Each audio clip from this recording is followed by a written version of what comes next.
Now streaming 24/7 on Roku streaming app.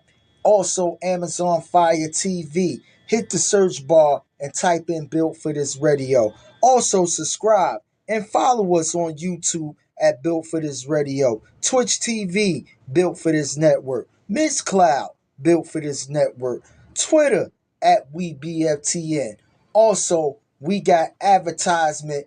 If you need to promote your businesses, email us at bftnadvertise@gmail.com. We are Built for This Network, for the strong, not the weak. We are Built for This Network, for the strong, not the weak. The zone, man.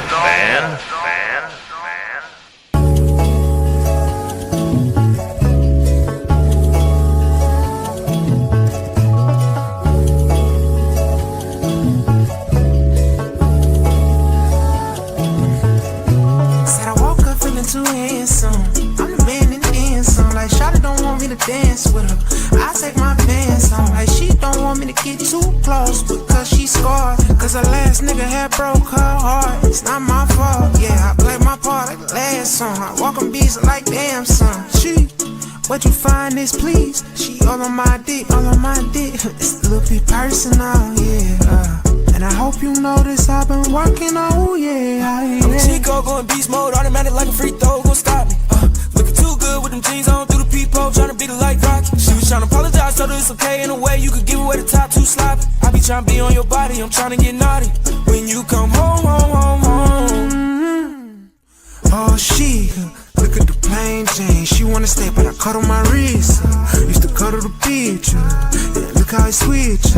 Now I'm focused on me and I'm walking on beats. Now look what I did. Broke as fuck, I mean broke as fuck, it's no lie. The cold shit, I just roll up and get high. Yeah. How you sell, I see blue grass and green skies. Told the niggas I was up next, now young and popping up like I died. I'm feeling too handsome, I'm the man in the end song. Like Shawty don't want me to dance with her, I take my pants on. Like she don't want me to get too close because she scarred. Cause her last nigga had broke her heart. It's not my fault.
Network, for the strong, not the weak.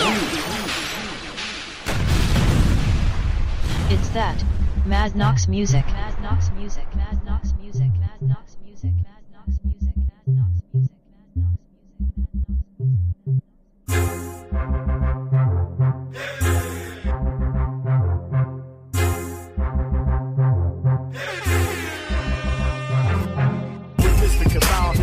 Jerseyvern, the Chief Rocka.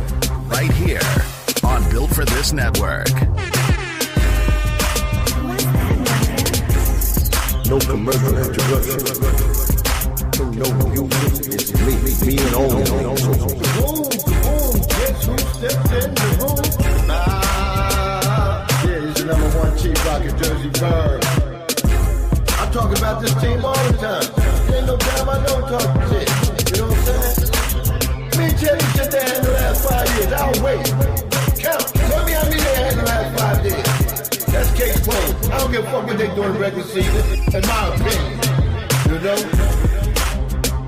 I don't know what game people be looking at. I mean, because they always throwing their own bullshit out. Well, this, well, that. I want to hear that. Look at the damn game. Whatever's going on in the game, Show. You're not ready for the #1 Chief Rocka Jerseyvern doing his recap show.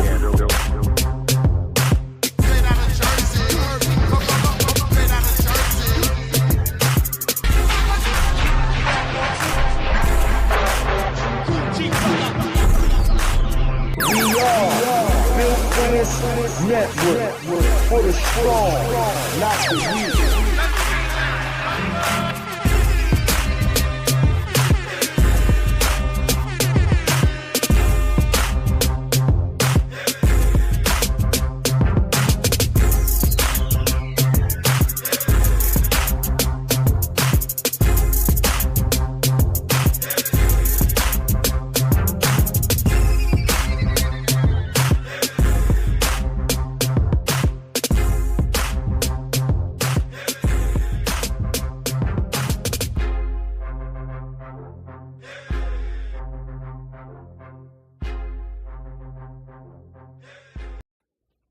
This is Mocha Bella from X Squad Radio Network. It's Monday, and you're listening to the #1 Chief Rocka Jerseyvern recap and entertainment show, where he gets you updated on all your sports, entertainment, and news, and also has guests sitting in. Tune in and enjoy the show. Go Chief Rocka. This is DJ Poetic Sins. We're built for this network and in the zone. And you're tuned into right now the #1 Chief Rocka Jerseyvern with his recap and entertainment show right here on YouTube, Fire Stick TV, and Roku. Download those apps. Let's go. This is DJ Poetic Sins. This is your girl DJ Purplicious. If you're down with football, basketball, baseball, all those different kind of sports, come on through and check out the one and the only #1 Chief Rocka. He got it all for you. Just sit back and relax. Come on through and check him out. You know what I'm saying?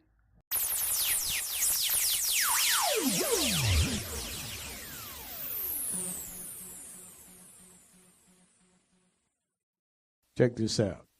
This DJ Mukadeen, the Two-Step King, and I'm listening to the #1 Chief Rocka Jerseyvern, the Master Blaster, recap and entertainment show. Y'all talk about sports. I talk about entertainment. If you don't know, now you know. I talk about news. I talk about whatever you want. If you didn't know, now you know. I talk about if you say your mama whipped your ass, I'm going to talk about it. If you thought you knew, now you know. You know what I'm saying? This is #1 Chief Rocka Jerseyvern. Let's go, Burn.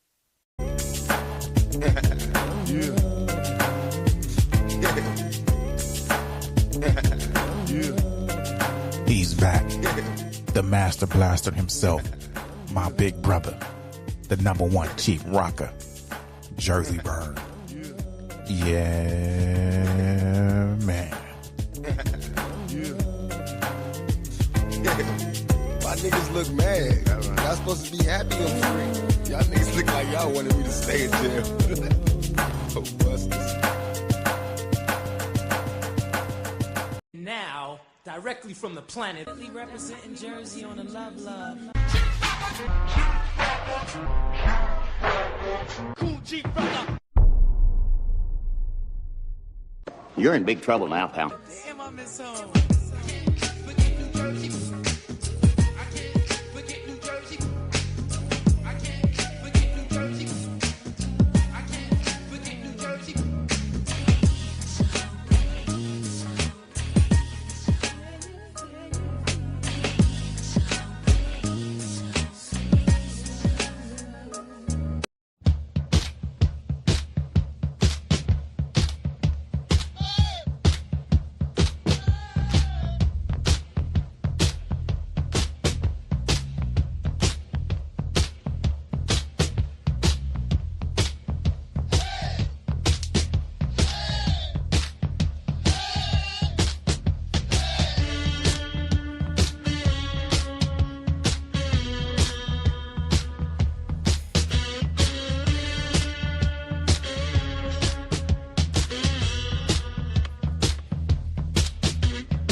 Hey!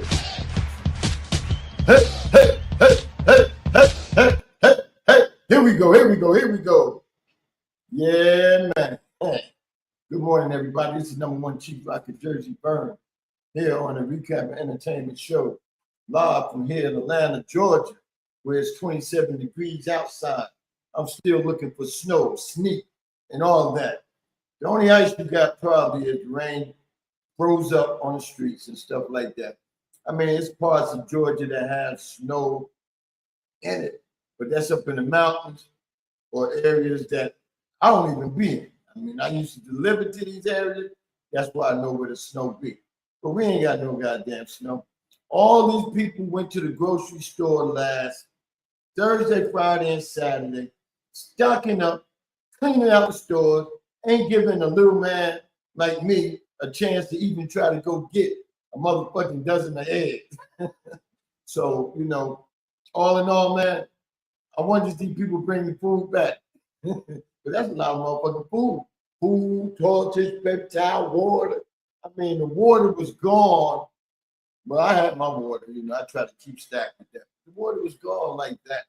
I mean, if you say you don't drink a certain brand of water, that bitch was gone. But anyway, man, to all my background listeners in the background, thank you for tuning in.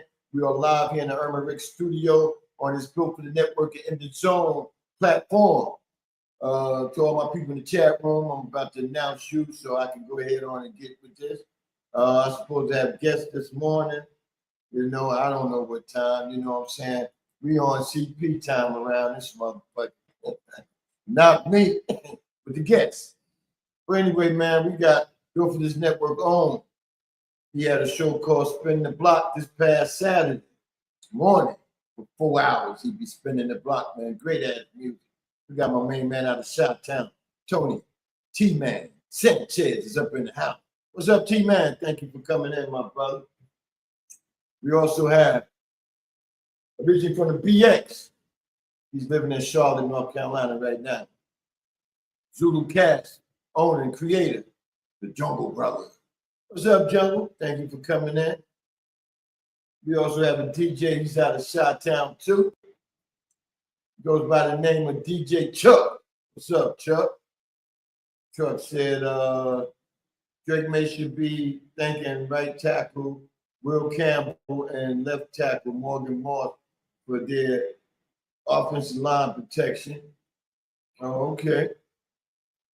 Drake may need to thank Bo Nix for not being healthy enough to play. That's what he should be thanking. Because if Bo Nix was there, we talk about this as the show going. If Bo Nix was there, it would be a different show. But that goddamn pin up, shit up, whatever they want to call that motherfucker, he ain't do shit.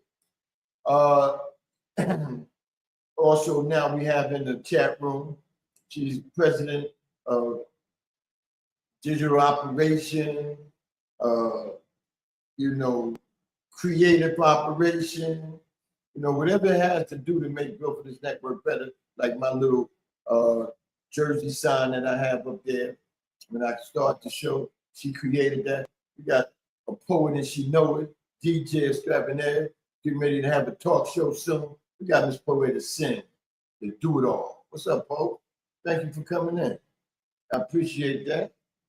Yeah. You say I got a message. Okay. Next in the house. No, Tony said both games had played that was questionable, that interception and that fumble. But you know what? I'm to the point now, I just watch the games, you know, because until they make these officials 365 days a year active, you know, training, calling the game, shit ain't gonna get no better. So these teams got to go out there and do what you got to do. You can't leave it in the hands of the referee all the time. We have my homie, man, for so many years, man. He's a DJ, CEO of this organization, plus part owner, the Two-Step King. He played music Friday night, jam. Sunday, 2 times, jam. Also, My bad. I forgot Poetic Sins and DJ Mukadeen do a double play on Sunday. Poe come on from 11 to 1, Mook come on from 1 to 3, then Mook come back on at 5:30. Y'all need to start checking this shit out. You know, I wouldn't have to say this shit on Monday morning. You know what I'm saying? But all in all, man, it's this group that got a DJ award, best DJ unit out there. They must ain't send me no vote. Because I swear for God, I don't know what's going on, man. Because I think our DJ crew of DJ Mukadeen, Poetic Sand, the Crown Holder, Purplelicious, Tony T Man, I think that can go up against anybody group of DJs out. But that's just me. I could be biased, but I feel that way. We got DJ Mukadeen, the two-step king in the house. What's up, Mook? Thank you for coming in, my brother. He's on the road driving, so he got his ears on. Chuck said Sam Darnold is the first quarterback from the 2018 quarterback class to reach the Super Bowl. Josh Allen, Lamar Jackson, Baker Mayfield, and Josh Rosen. Yeah, the only one. And the thing about it, if he would have stayed in that organization that names is just end the season, the New York Jets, he wouldn't be nowhere. Good thing he was able to get out of town, not on his own decision, you know what I'm saying, and make something of his life. It's a great part, because I never thought he was a good quarterback from playing with the Jets, you know. So big up to Sam Darnold, big up to the Seattle Seahawks for making it to the next level. And hey man, Sam Darnold about to do his thing. Poetic Sense said, plus my co-worker working my nerve. No lost power and all hyped up. The stores won in this storm. Oh yeah, they won. They won. I mean, they won so good that I think the government helped them get this money. But they kept saying, yeah, man, we got all these trucks. See, 7 years back, I think it was, could be longer. We had a storm that came. The governor and mayor put it out, and the governor for the state and the mayors for every city put it out that we having a storm, but Georgia and a lot of these southern states that usually don't get snow. Some southern states get snow. Like if you're in Arkansas, you know, any place close to Texas, right? Especially Dallas.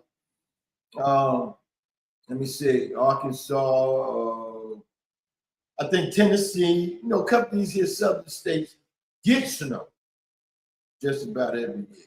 They get a touch of snow. So they equipped with equipment.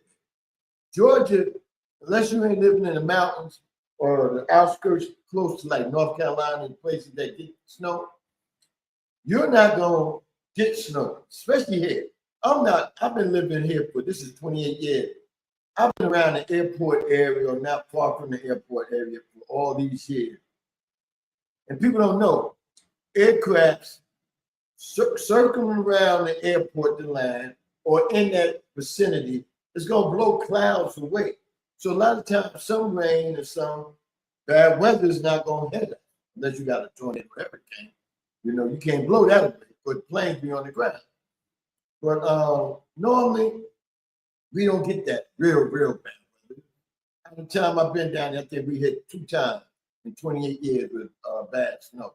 And being that they're not equipped, but what they did within the last 4 to 5 years was every time they hear a storm coming, they go out and get all this heavy equipment. Man, they put so much salt and sand on the ground. That's why the roads be so tore up. And then they don't want to fix the bitches in the summertime. That's another problem. So they wasted salt and sand, even though it did get like probably icy out here. But once you get icy, you can put that shit on top of the ice and it'll gonna melt it, you know, because a lot of times you put it up under there, the cars got it all on them, on the tires and everything, because ain't shit happening.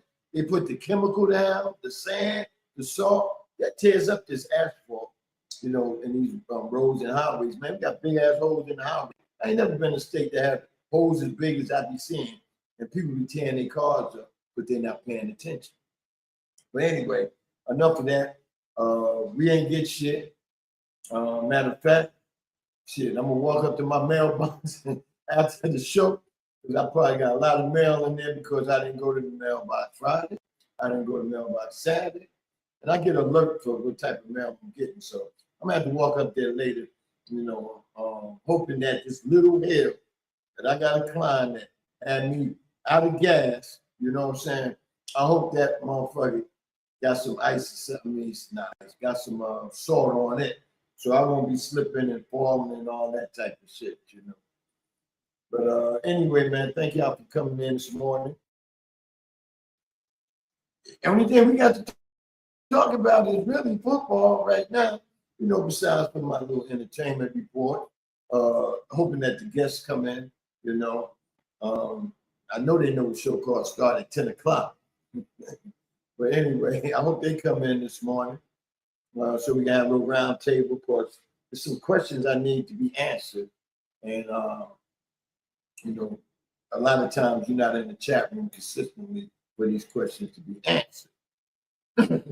But anyway, man, first and foremost, like I said, congratulations to Seattle and New England Patriots for doing what they're doing. New England, I hear a lot of people saying New England has the team that I'm trying to think of the coach that they had. Last year, he only got 1 year. He was a defensive coordinator for Belichick for several years, and Belichick suggested that he'd be the head coach when he left. But anyway, I can't remember his name. If anybody in the chat remember his name, put it in there. But anyway, they said the team he got is a lot of ex-players from his team. Not a lot of them, because when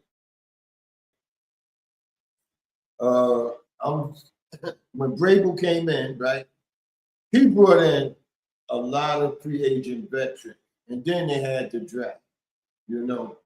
So it ain't like they had this man a whole 53-man roster, because nobody is going to have a whole 53-man roster if they take over the team that had the coach from last year. You're not going to have it.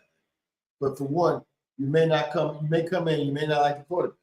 You come in, you may not like the running back. You come in, it's a lot of people you ain't gonna like.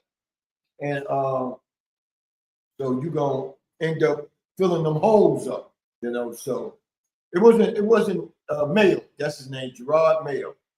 So you're not gonna have his whole team from last year that when he coached the team. So, you know, y'all stop that. You know, I understand it was unsanctioned to fire a black coach after one season. Any coach, really. Pete Carroll got fired. He white coach. He got fired, and he's been a head coach for decades. You know what I'm saying? But he got fired this year because he wasn't producing. We don't have the right to go around and tell ownership what to do. That's their money. That's just like them coming to your house saying, you need to get rid of that couch. That couch don't look like it exists in this time period. You know what I'm saying? How you gonna come out and tell me to get rid of a couch that, for one, it feel comfortable to me and my family, and for two, who the fuck are you? So that's the same thing these owners are saying. Owners not right, but that's their team, that's their fucking money. You know? So only thing I can do is suggest that they get the right people in office, so we don't have to worry about somebody getting fired in 1 year. You know? But anyway, congratulations to New England and congratulations to Seattle, right? And also, Seattle coach is coming off a championship 3 years ago. A lot of people like to talk about teams, their coaching, their math, whatever, and don't know the history. Mike McDonald was the successor of Wink Markenberg, I think Markenberg, whatever his name is, right? I may butcher his name, but fuck it. You know, Wink. That's all I know, Wink. Right? He was the assistant coach to Wink at Baltimore. Then Wink left Baltimore and went to the Giants, and McDonald took over the defense, which he had good defenses with the Ravens them years. They went to the playoff every year. And then he left and joined Jim Harbaugh, the head coach of the Los Angeles Chargers. He went to join him down in Michigan, the year that Michigan just surprised everybody and won a national championship, which was Harbaugh. I think Harbaugh last year. No, he came back in that year, but he joined him.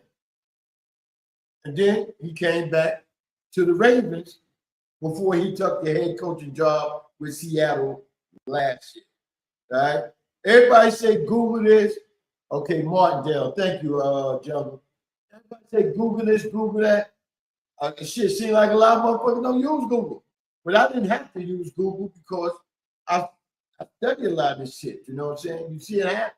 And it stays up here. I don't have serious concussion problems from playing ball throughout my life. You know? And you just don't get concussions in football, people. You can get concussion in basketball. You get hit, you get picked hard, you get elbowed or whatever, you hit the ground and shit. So you get concussions in football. You can get a concussion in baseball. You know what I'm saying? The Yankees had a player playing with a concussion. That's another story when baseball comes back. How the Yankees misdiagnosed a lot of their injuries on some of their players. So you can get concussions in anything. So I wasn't concussed enough not to remember a lot. You know what I'm saying? It's all about memory. If you love the sport, you remember. Last night I was sitting here reminiscing of, out of all three sports I played coming up throughout my life, and I played them every. I stopped playing all three sports when I was 38. I moved down here because the ex-wife talked about all that ball you did in Jersey, not doing it down here. That's why I say people always talk about they can't vote for a woman to be in the White House, or a woman to be a mayor, or a woman to be a governor. When that wife at the house talk, we jump. You know what I'm saying? We jump. You know? Don't ask macho in front of the boys. When you go home, you probably down on your knees. Yes, mama. Yes, mommy. You know what I'm saying? So, so all that shit about, But anyway, my ex told me I wasn't playing no ball no more. So you know what I started doing? Okay, you want a house? Well, I'm gonna have a full-time truck driver job, and I had a part-time truck driver job, and that's how I was able to build and get a house within a year of me being, So as far as that, I was sitting back last night reminiscing. Right? I said, thinking about this basketball game I seen, the college game, right? Saturday. I was saying, and then, I did one of these numbers, like shooting and shit. Y'all didn't see the form, right?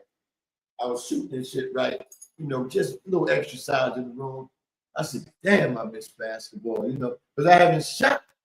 Man, shit, it's been almost probably 2 decades I didn't shoot the ball. You know what I'm saying? Like 20 years. So, yeah, man, I was reminiscing. I said, you know what, man? I was in love with football. Baseball was my first sport I played. But basketball, man, I love to get out there, man. We used to play basketball all day, all night. You know what I'm saying? So I was just reminiscing, man, about them days and shit like that. But let me see. DJ Chuck said, Sean Payton should have called a running play on that 4th and 1. Mims and Humphrey missed wide open pass. Yeah, man, there was a lot of misses yesterday, man. Yesterday, I could have sworn, and see, this is what I hate about announcers. Don't give these motherfucking $1 million players no excuse. If the motherfucker hit your hand, you got to catch the fucking ball. That's just plain point shit, and all this shit they got. I see guys that don't use gloves and play in the cold and catch it with their hands. What they do, they keep their hands warm until they line up for the play. You know, them gloves are warm. And if you can't catch that ball and you got the gloves on, then you got a problem. But you know what it is? It ain't that they can't catch, pressure bust pipe. And if a motherfucker hit you a couple of plays before and you go across that same area or you go across that same man, that pipe busts, especially when you drop that fucking ball. You know? Hey man, we got co-CEO, co-owner of this operation up in here. He goes by the name of the Crown Holder, DJ Mad to the motherfucking Knox up there. What's up, Knox? Thank you for coming in. Knox was in full gear yesterday, boy. Talking that football, man. You know, we had a little group yesterday, tech group. And, you know, Knox was putting in the text, man. You know, that was kind of fucked up, or what you think about this? Hey, man, he kept us on our toes yesterday. And I think whenever big games or you watching a game of the week or something, at any sports, man, you should corroborate like that. I mean, said it kind of fucked up, but you know what I mean. You should join hands and conversate on this, you know, especially if you're not with each other and we're in different states. You know what I'm saying? Because there used to be a time, you know, I used to have brothers, we all got together sometime and watch some of these big games here and there, you know, if you can make it. But all that shit gone with me, you know what I'm saying? I'm solo dolo. So to have a little text group like that, you texting about that, I think that's real good and important for us to do in life. You know, being, you know, black people out here. I mean, I don't want to use that word. Rewind, script that from the mouth. I feel that us, and I'm not going to use American, us Africans need to do this more. Show more unity, man. Have fun with one another, man. You know what I'm saying? Even though we're not that close, a text will make you feel close, you know. Definitely that, man. So we need to do that more often. So, you know, that's mainly what we do. We use some video. Sit there watching the game and you talking shit. See, when you video, then you see a person expressing how they feel about different plays or different this and that, you know. But all in all, man, good weekend of football. College is over. That's a sad point right there, man. That shit over. The NFL about to be over in 2 weeks. How many people picked these two teams to be in the Super Bowl? One of the teams I picked. And Wednesday night, if you come into the Call Your Play show with me and Truck T, you'll hear different people in the teams that they picked. We took a little sheet of who picked what, that who was up in the chat on that last show that we did, and we did this, right? So all in all, wait, hold on, this seems like an important call. I'm sorry about that, y'all. Hello? Hello? I guess they ain't want nothing. Yeah, it was like a number that was some important business. I was just gonna let them know I'm busy right now.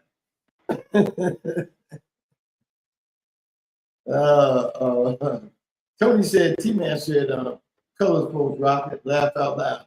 Yeah, what color? That's a good one though. But anyway, yeah, they said somebody said, I see somebody said that we shouldn't use African Americans because our Gentile brothers don't look at us being American. You know, that's a story for another day too. You know, but all in all, I feel like this. I've been on this earth. This would be 66 years right here, and I put a lot of money into building this here motherfucking American. You know, so I should be able to say African American because I am American due to the fact I don't build this bitch. I don't give a fuck who the fuck got something to say about I'm not American. You know what I'm saying? Even though these days you really don't want to claim it because Trump then fucked it up so bad to the point if you go anywhere overseas, you're gonna get looked at hard because he didn't fucking broke treaties with a lot of different countries. You know, so that's why I wouldn't even go out. I wouldn't go out the country. I don't give a fuck if you go and you say, "Oh, you should feel that way." That's you, because the way people get snatched up here in the United States, you don't think you get snatched up over there? Shit, you get snatched up over there quicker than you do here. And for one, you shouldn't go by yourself. You know, motherfuckers be watching.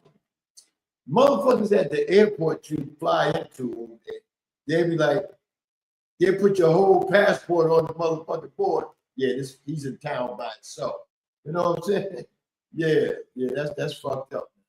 And if you watch a lot of these movies today, you'll see that shit. And they don't show this shit just to have a movie that interests you. This shit happens in real life. They're doing it for showing you real life. And they're showing copycatters how to do this shit. You know? But I know we're supposed to be talking about football, but I mean, this right here, this is recap entertainment. This is recap from Friday evening to Monday morning, everything that happened now. That's with me, anybody I know, entertainer, sports, or whatever, you know? And big ups to my boy, Stephon Diggs. Man, got that damn Carly B. I wish she could have opened up that coat. I see how that new body's going, but she's been in the gym since she had the baby. But that goddamn Carly B had a motherfucking coat on that made me feel warm, like I was in that motherfucker. You know what I'm saying? Woo! That was a nice ass mink ass coat she had. I think it had a hood too.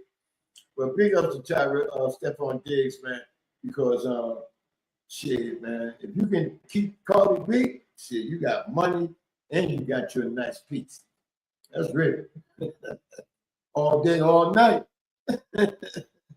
Yeah, man. Then you got the haters out here hating on them, shit like that.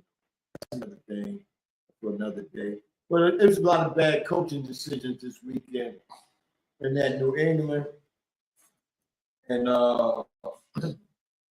Denver game. Sean Payton. Y'all think Sean Payton just made a mistake yesterday? Sean Payton been making mistakes way back when he was a Giant OC. When he was a Giant OC, the last year he was a coach with the Giants, and he was under Parcell, right? Jim Parcell, right? When they played the Ravens in the Super Bowl, he was stripped of his calling play duty before they made it to the playoffs. I said around the last 3 weeks of the season, Parcell took the play calling away from him because he felt that he was doing too much. That's what you're saying these days. You're doing too much. You know what I'm saying? And he took his play calling. So even though he went to New Orleans and won a Super Bowl, look how many years he was there before him and Drew Brees can get on the right page. You know? So yesterday wasn't nothing different. If you follow Sean Payton history, Sean Payton gonna do some stupid shit. And it's either a lot of times it's gonna hurt him, sometimes he'll get over him, you know. For one, the most stupid thing was not to have a reasonable backup. If you think Stidham was a regional backup just because he know your offense, that was the worst shit you can ever do as a head coach, is to go a whole season. Throughout the season, when you seen your team was playing good ball and you was on a roll, I would have been thinking down the line. See, that's what happened. A lot of these coaches don't think down the line. That if we get into that big game and I lose my quarterback, am I going to have somebody reasonable to back him up? See what it is. They'd be so stuck on that starter to the point they don't think about injury. This shit came out of the blue. He ain't even know he was hurt. Because after the play, he played another play. It was after the game, he knew the severity of the ankle, but they taped the bitch up. You know what I'm saying? So, all in all, man, the name of the game now, and I always say this, people say, oh, how you get into preseason football? Easy. I want to see if my general manager has backup plan as far as players that can back up the start. I go to see the players that we have drafted or free agent or the players from last year that was on the second team. Is we gonna be able to pull out 22 players, 11 on both sides of the ball, that can back up our start. You know, when we had a general manager with the Giants called Jerry Reed, and he don't get the credit he deserved for winning 2 Super Bowls, and then 2 Super Bowls, he was on George Young's staff as an assistant general manager. They always give George Young, Ernie Accorsi. Ernie Accorsi, only Super Bowl Ernie Accorsi went to was the one the Giants lost to the Ravens with Jim Parcell and Peyton that I just talked. You know, Jerry Reeves was a black general manager that never got executive of the year, and he used to pick players in the 5th, 6th, and 7th round that end up starting in Super Bowl. That's what you call a good backup plan. He knew how to get players to go with his start, players to come off the bench and perform. But you don't hear about that. You don't hear about it. Why? Because it's the Giants. The Giants is one of the oldest franchises in football. So they make a lot of money as far as their team name and merchandise. You know what I'm saying? So, I mean, it ain't like nobody know about it. Only thing y'all know about is when we suck. There's a lot of other teams in the league that suck worse than us, but y'all don't talk about it due to the fact that we are the Giants. You know what I'm saying? That's the only reason, you know, because there's a lot of teams in the league that never made it to the Super Bowl or NFC or AFC championship, but they don't never get talked about. Nobody never talk about, when they're going to do something about this team or this franchise or this ownership or whatever. When they're going to do something about them, you'll never hear it, you know? So this is my thing. Don't talk about my team. You can't talk about these other sorry motherfucking teams down here. You know what I'm saying? And big ups to all the teams. Big ups to all the other teams that made it to the playoff this year, and they were shitty last year or the last couple of years. You know what I'm saying? Big up to their turnaround. That means that their ownership went out there and got people that's gonna make this turnaround happen. You know, and big ups to them, man. Definitely that. Let me see. I got this message I have to reply to, but I'm here with you. I ain't going nowhere. You know, wake up, everybody. Okay, yeah. But I didn't even see. And we got from out there in Portland, Oregon, Eugene County. We got Tiffany Poole from Portland up in the house. What's going on, Tiff? Thank you for coming in. Yeah. Tiff, around this time of the year, Tiff either going to Super Bowl or in the AFC Championship. But that team had a bad mishap this year. They found, big ups to Eric Bieniemy. And this go out to all the people that said Eric Bieniemy don't call his own plays. Shit, you're shitting me. Because if he didn't call his own plays, why is Andy Reid went out there and got him to come back? Andy said, fuck going for another coaching job.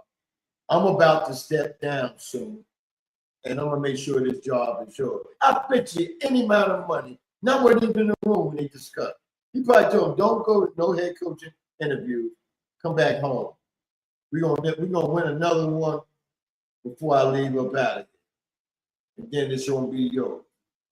He knew who makes Mahomes tick, and that's Eric Bieniemy. Eric Bieniemy knows what makes Mahomes move in the game, how to get him plays that's gonna make him be more motivated towards the end of the game. Not like Matt Nagy had Mahomes scratching his motherfucking head. You know, yeah, man, we got my son up in here, and I thought he was coming up in the room today. You know what I'm saying? We got Patty Cake, Microwave. Yeah, Microwave in the house. What's going on, Microwave? Thank you for coming in, my brother. Tiffany from Portland said Tariq should come back, kiss the ring with hats in hand. Yeah, Tariq, yeah, because Tariq tired of Miami. He should. And I wouldn't be surprised if they work a deal for him to come back because he's much needed. If he came back with the talent they have now at wide receiver, like not they don't have a bunch of them, but a couple of receivers they have, that would be a high explosive offense next year. But they have running backs. Michael said, PMP, the cheetah is definitely coming back. And I feel he is. He probably will be back. And that's a good thing, you know? Yeah. But all in all, man, they just had a new hiring. We're going to talk about these playoff games a little more. They got a new hiring in Pittsburgh. What y'all think about McCarthy? Used to be the Green Bay head coach, won a Super Bowl there, right? Went to Dallas, tried to make them, you know, favorable, but I mean, you can't go to Dallas and make them shit with Jerry Jones in the back. But yeah, Big Mac is coming back. He's gonna be in Pittsburgh. I don't know, man. My Pittsburgh people have reached out to me and said how they feel about the shit. You know what I'm saying? So I don't know what Pittsburgh fans is thinking about that. Well, I tell you what. The blue collar fans in Pittsburgh, the ones that, you know, really like what's been going on the last couple of years, they're probably happy, you know. And it all depends on his coaching staff. Is he going to bring a coaching staff in there to relate to the team?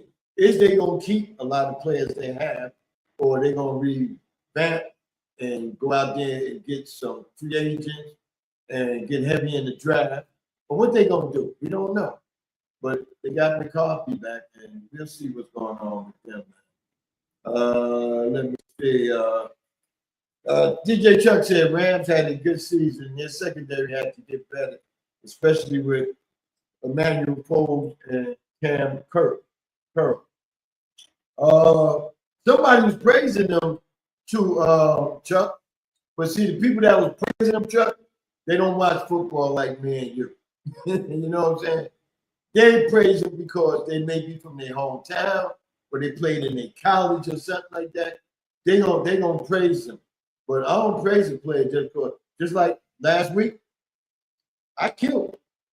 Not really killed him, but I got on CJ for his last two performances. You know what that gonna do for CJ? That's gonna make CJ go on his offseason and really buckle down on his game and get better. I know, see, this happened to CJ 3 years ago. CJ lost his best receiver on the team, and CJ cried about it on the field. And everybody took him to be soft. That ain't got to be soft. I mean, he just felt passionate about losing a receiver.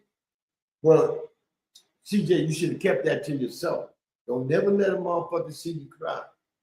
You know what I'm saying? On that field when you're playing ball. Don't never do that. But they're going to look at you a different way. But his last 2 weeks, he had kind of bad games. But he ain't the only one that had bad games. There's other quarterbacks. But I ain't talking about them. I'm talking about my alum, the brother that brought me a national championship one year. You know what I'm saying? So I'm just looking out for him and hoping that he go home and work when he had to work. Let me see. Michael said, question. High in Pittsburgh, but I'm not mad at it. They're about to rebuild. I would have thought they would go with a younger guy, but hey, McCarthy is Pittsburgh. Oh, that's another good point. So he got a lot of light there because he's from that motherfucker. I didn't know that. Thank you, Microwave. See, that's one thing about me. I read chat to get educated. You know what I'm saying? Because some of y'all can put something in me that I don't know everything. I don't go around and I know everything. Jungle Brother said most of the folks booing Tomlin talking about dumbass coach tree look like McCarthy. So when they go 6-11 next year, it's what they deserve. Glad I don't have to root for them no more. I hear you, Junkie. I hear you. That's some good words right there. And everything he said is true.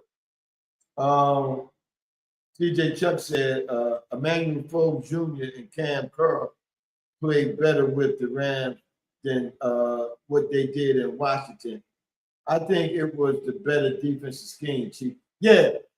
See, a lot of people won't give coaches credit for coaching up a team. But NFL coaches, that's their job. If you get the Heisman Trophy winner to come to your team, you're supposed to have a coach that coaches his position, be able to coach him up to the NFL style of game.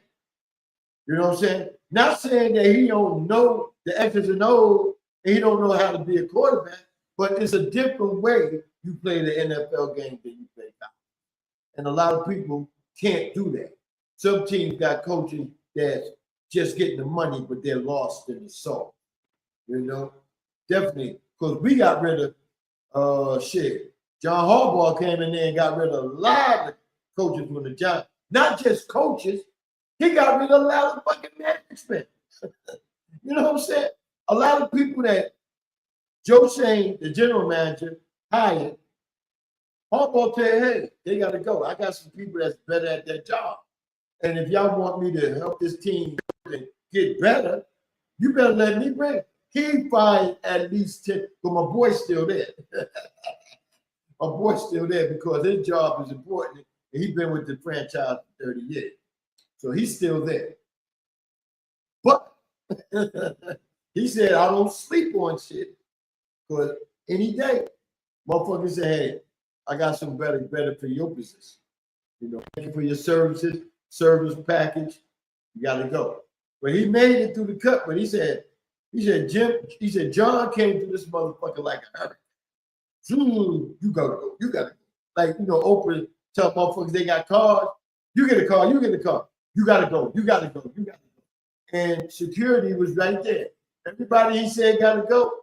Security wait till they pack their shit, took their keypad. Bye-bye. Assalamu alaikum. You know what I'm saying? Get the fuck out of here. And I'm glad we got somebody that clean the house. You know what? The Giants was one of the last teams to start doing the draft with computers and others. They was doing it a different type of way, where they was like, man, that shit is fucked up. You know what I'm saying? So when Joe Shane and Dable came in, they changed that whole situation. You know, so we was behind the time. But you know one thing about it? We was behind the time, but we got 4 Super Bowls out of 5 appearances. You know, so you can't be too far behind. So that must mean the teams that never won a Super Bowl, never been to the AFC, NFC Championship game, they behind time. It gotta be. But if they up on time, what the fuck going on? Good point, Mike. I was thinking the same. Chuck, saying good point to Michael Wade. By the way, to all my background listeners that never probably seen the show or whatnot, right here is Mom Dukes that's up in heaven. 2018, we lost her. Right here, he's a Jersey guy, but he lived down here. We used to call him Tyrone the Bug Man. He died in August of 23, right? What, 3 years ago now? It'll be 3 years since he been. Right here is my homeboy, my best man in my wedding 38 years ago. We played football, ran track together. You know what I'm saying? We was like me, him, Mookie Dean. I mean, we all was great friends, man. You know what I'm saying? I hate to lose. I hate that he is lost now in my life. He passed last year. I went to early this year. He passed. I went to the funeral, and I still have to put out there. I thank my podcast community for raising money. Mocha Steelhead that drive so that I can go up there. I can catch a plane and go up there. I have money. I can go in the hotel and stay. You know, I stayed with DJ Mookie Dean a night. You know, and Mook took me around. You know what I'm saying? Whatever I had to do, the crew, everything. You know, so big ups to everybody that helped me see my boy. You know, go home. You know what I'm saying? He up there with our Lord and Savior Jesus Christ, man. He up there with God, just enjoying life. You know what I'm saying? Big up to them, but they all check in on me from time to time. And I don't want to hear that crazy, man, Chief over there talk. No, spirits are real, people. Stop bullshitting yourself. All right? But anyway, let me see where we go now. Oh, okay, but in that Denver game, right? One thing I had to say about that Denver game, that was real playoff weather. If you can't play in that, you know what I'm saying? I don't know, a lot of y'all from the sunshine, blue skies all year round, you know what I'm saying? The worst weather you get is rain. But in high school, we played in that shit. When I went to Ohio State, I didn't play, but I was on the sideline seeing them play in that shit. You know what I'm saying? So if you never got a chance to play in snow, you missing something. That's a good game right there. You just got to put more concentration on life when you playing that game in bad weather. You gotta know you gotta hold the ball. You gotta concentrate more on the ball. You know what I'm saying? They try to make it seem like because Denver had on orange jerseys, right? They should have been easily seen. But that New England had on all white, that kind of fucked it up. So okay, Denver, if you think New England uniforms are fucking you up with the snow, why didn't you have them wear their blue jerseys? And you still could have worn your orange jersey. You know what I'm saying? Don't let them know what color you wear. So y'all can wear your blue jersey. You know what I'm saying? Making them think you're gonna wear your white. It's a game amongst the game, and they didn't play the game right.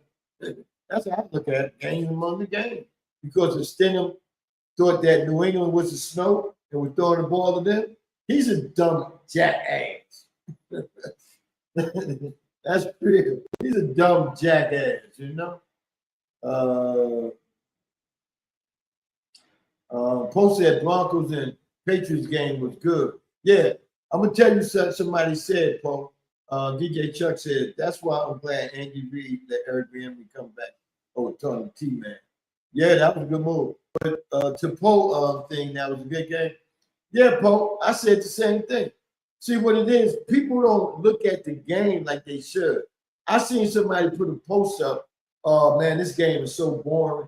It wasn't about the game being boring. It was about two teams that defense that didn't want people to score on. You know, those defense played their ass off. Okay, this is what I got to say to people. What you want? You want a high-scoring game, then later on you're going to say, man, them defenses suck. And then the team that lost, they really suck. You know what I'm saying? You can't have it both ways. You can't have a good defensive game, right? Or a good offensive game without any complaints. The game was good. Denver had a chance to take that into overtime. That they field goal kicker, both field goal kickers were shitty, but New England field goal kicker was good enough for one.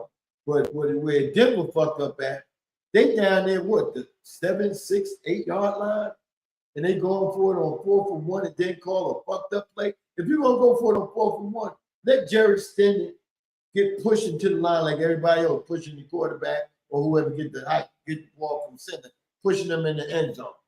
You know what I'm saying? Why not do that? Or you just kick the fucking field. You know? I understand kickers are fucked up, but that close, if you would fuck that one up, then you ain't had no more trust in them. You got to go for it all the time. That's real. Post said, game wasn't boring to me. Was rooting for the Broncos, but had a feel the Patriots was favorite. Yeah, I was rooting for the Broncos too, man, because I swear I didn't want New England to come back.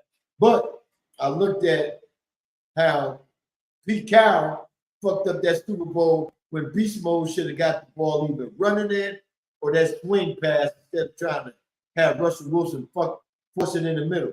That's one thing about football. At the end of the game, when you're trying to come back, Eli used to kill me with this bullshit. To all my Giants fans listening, y'all know it. A lot of you is blind to the situation. Eli, we trying to come back to get down the field, kick a field goal, or either get down the field and try to score a touchdown to win the game. Right? Eli would get middle of the field happy to the point linebacker said, well, I ain't worried about the run. I'm going to drop a little deeper. And they used to pick him off all the time, man. That shit used to piss me off. Then Super Bowl, here you go, Pete Carroll, and I still didn't get the story on. They said the story about why he didn't go to beast mode. I got to hear this shit. If anybody got it, please send it to me. He called the play, and Russell Wilson he should have been better enough to, audible that shit. Or either look to the middle and swing it out the beast mode. Beast mode was what? Beast mode was all that motherfucker eating Skittles talking about, I'm open. You gonna throw it to me? I'm open. What the fuck up? Then when they intercepted, he probably like, fuck it, I hope we run it back. Let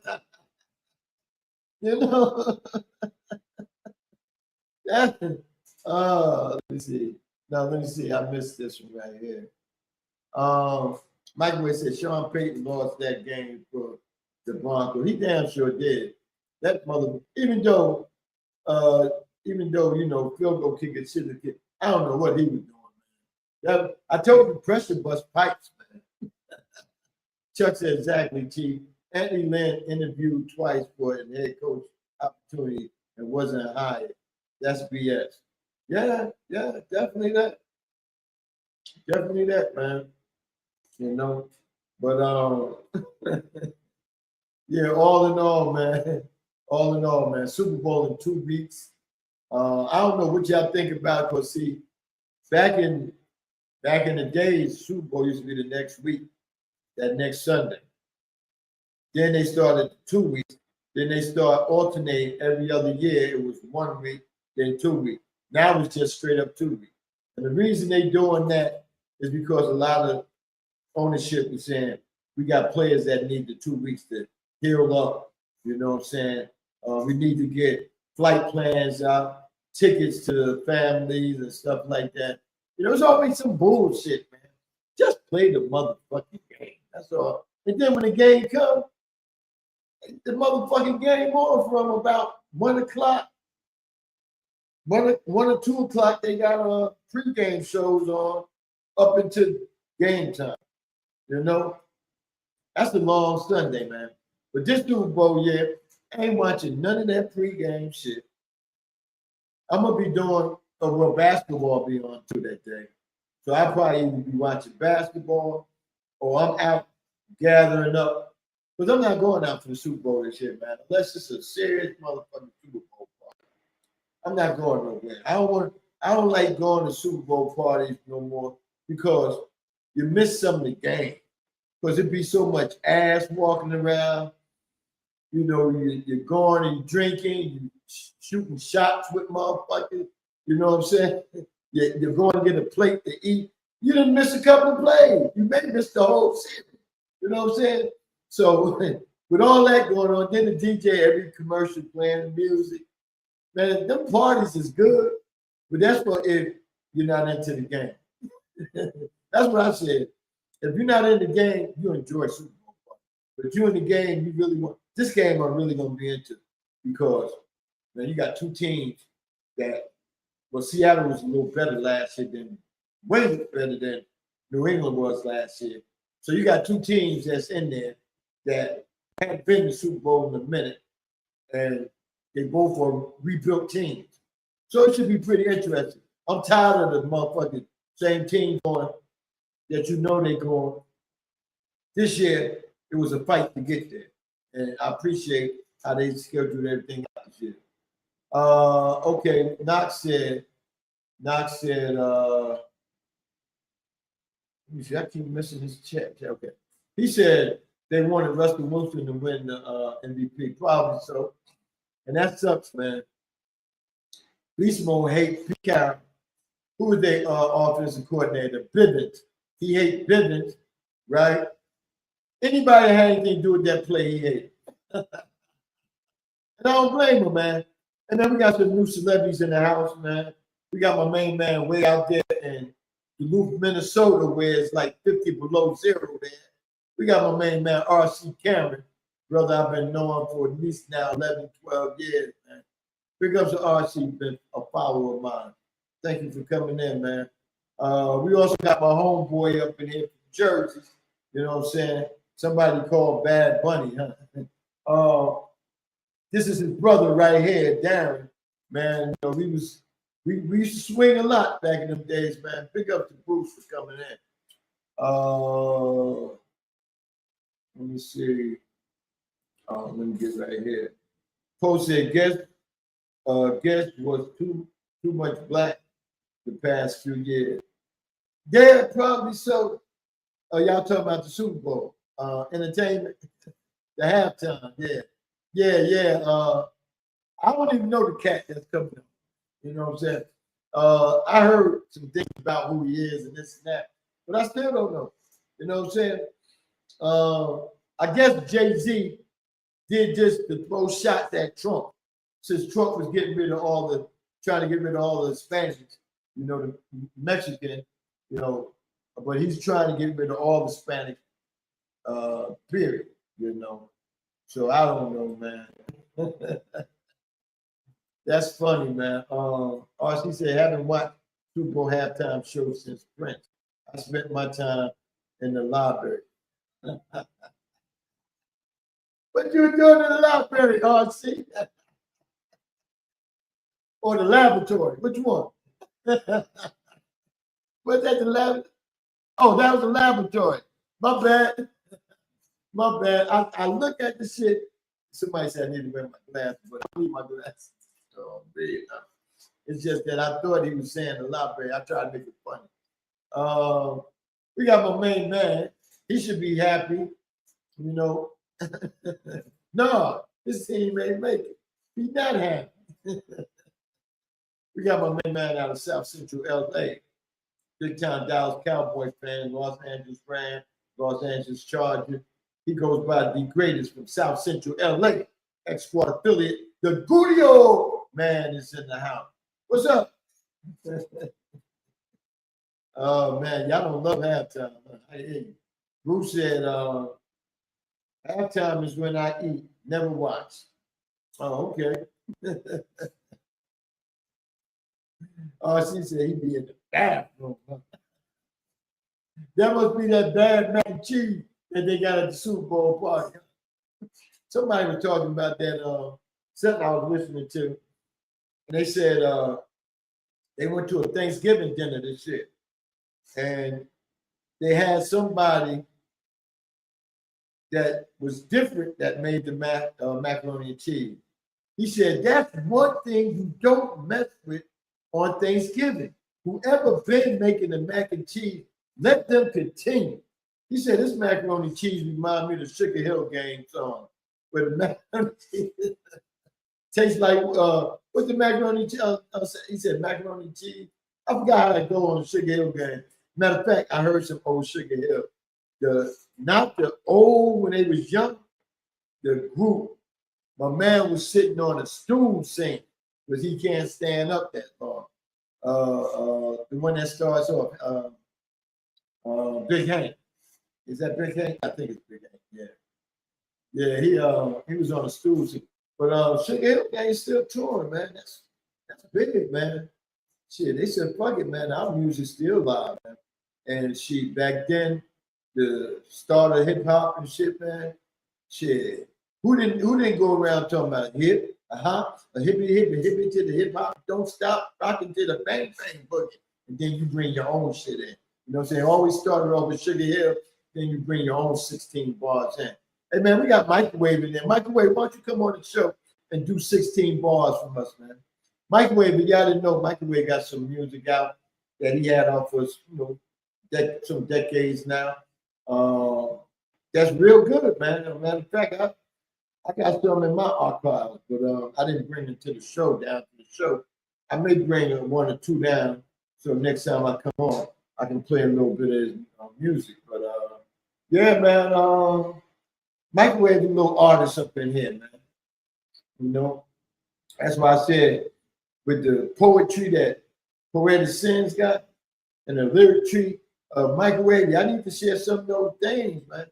Just go ahead and put a motherfucking hit out there with my DJs, Mukadeen and goddamn Crown Holder who makes beats and shit. They can put some shit together and do some shit. Matter of fact, to show you what I'm talking about, I'm gonna play something that Mukadeen and Poetic Sins did. I'm just playing a little sample of it. And y'all tell me how y'all like this. Brown eyes. Yeah. Yeah. Brown eyes. Yeah. Brown eyes. Mine's is brown, but you may not It's be able brown to see eyes, it. but the You know what I'm reflection of saying? me is what I yearn to see. Yeah. Yeah. My intern, my son. Brown he eyes. got his eyes brown really eyes, brown. but the reflection of me Yeah. is what I yearn to see. That's why I told him we should be out here macking all these hoes. But I hold my lips and pillow, wanting him to be the first melody that I hear. But I hold my lips and pillow, wanting him to be the first melody that I hear. As he touches me much further than my skin, as my heart beats to his name, even Yeah, I'll just let it ride for a minute. You know what I'm saying? Yeah. as the scenery surrounds my dreams when I lay down. Yeah. That's some shit there, boy. Now that's the shit I'm talking about right there. That's the creative art tree right there. You know what I'm saying? You know, and Poe got a lot of poetry on. Matter of fact, I have some, you know, and I'm gonna see, I'm gonna listen to some of that, man, because I may hear one that I'm gonna, like my man from the SOS band, big up to Johnny, the bass player. He kind of slow his movement right now. I'm gonna have to shake his feather and and have him go ahead on and pick one of those, because I sent the poetry to him to pick one of those and go ahead on and make an SOS Poetic Sins classic. You know what I'm saying? So I'm gonna work with him. Matter of fact, I talked to him briefly one day, man. And, he's doing good and everything, man. He just had a lot of bad luck going on. A lot of people passing. You know, he's a pastor now. A lot of people passing, so he has to console, you know, the parents and stuff like that, man. So he's been kind of busy lately, but we're gonna try to get him back on the Jersey Connect show, man. And man, Jersey Connect show we're about to do some things, man. Crown Holder. I got a couple of people I got to reach out to today and see when could they come on the show. You know, they told me to get back with them, so I'm gonna reach out to them today and see when they can come back on. If they come on the show or come back to the show. So yeah, we definitely gonna make things happen, man. That's one thing about Built for This Network. We are an opportunity operation. We give you opportunities to bring your talent. But see, right now, what we got to do, we got to take applications now and we got to give interviews before we put you on with us. You know what I'm saying? Because we're a family over here. The family don't need no bad apples. Because once we get bad apples, all we do is spit the motherfucking core out and say that was a bad motherfucking apple. And we just throw the motherfucker away. You know? Definitely that. Yeah, man. Let me get some of my water, man. But I'll be talking, and my shit get all caught up, that cotton all up in the shit. And yeah, this water right here, remember I said the stores is empty of water? This was the first one gone, because that's what I get. So to everybody talking about this water better than this water, better get you some Pure Life, baby. Pure Life, if you're listening, I'm waiting on that contract, motherfucker, that we can advertise on this network all the time. Yeah, if y'all know anybody need any type of advertisement or anything like that, we on. I mean, let me see, we on Monday, Tuesday, Wednesday. You know what I'm saying? We on Monday, Tuesday, and Wednesday. We try to get a talk show on a Thursday, too, early Thursday, you know, because Poetic Sin come on with our House of Sin at 7 o'clock on Thursday. We a late night show, like from 9 to whatever. We're trying to get that Thursday date for the talk show, man. So as we start getting some advertisement, man, we're gonna run that shit like shit. We're gonna run that motherfucker like Jesse Orange ran the 100. A lot of y'all motherfuckers don't even know what Jesse Orange is, do you? Yeah, man. But football's over. You know, NBA is heating up. I can just say it's heating up. And it was a comment made, and I hate to use a comment here and there. But what makes me mad about the comment is, right? It's not all that true. You know what I'm saying? I understand teams that go to the in tournament play and wins, right? Usually have a bad record after that. Shit, the season ain't even halfway over yet. We ain't at the halfway point yet. So for my team, the New York Knicks that just won the in-season tournament, for people to say that we gonna be fucked up, we ain't did shit since then. What you gotta do is you gotta look at what's going on with your team. For one, my team right now, there's two players I would love to get rid of right now, but they like cancers to my team. And that's Karl Anthony Towns and Mikal Bridges. The only reason they're not going to get rid of Bridges is because they gave up 5 draft choices to get his funky ass, number one.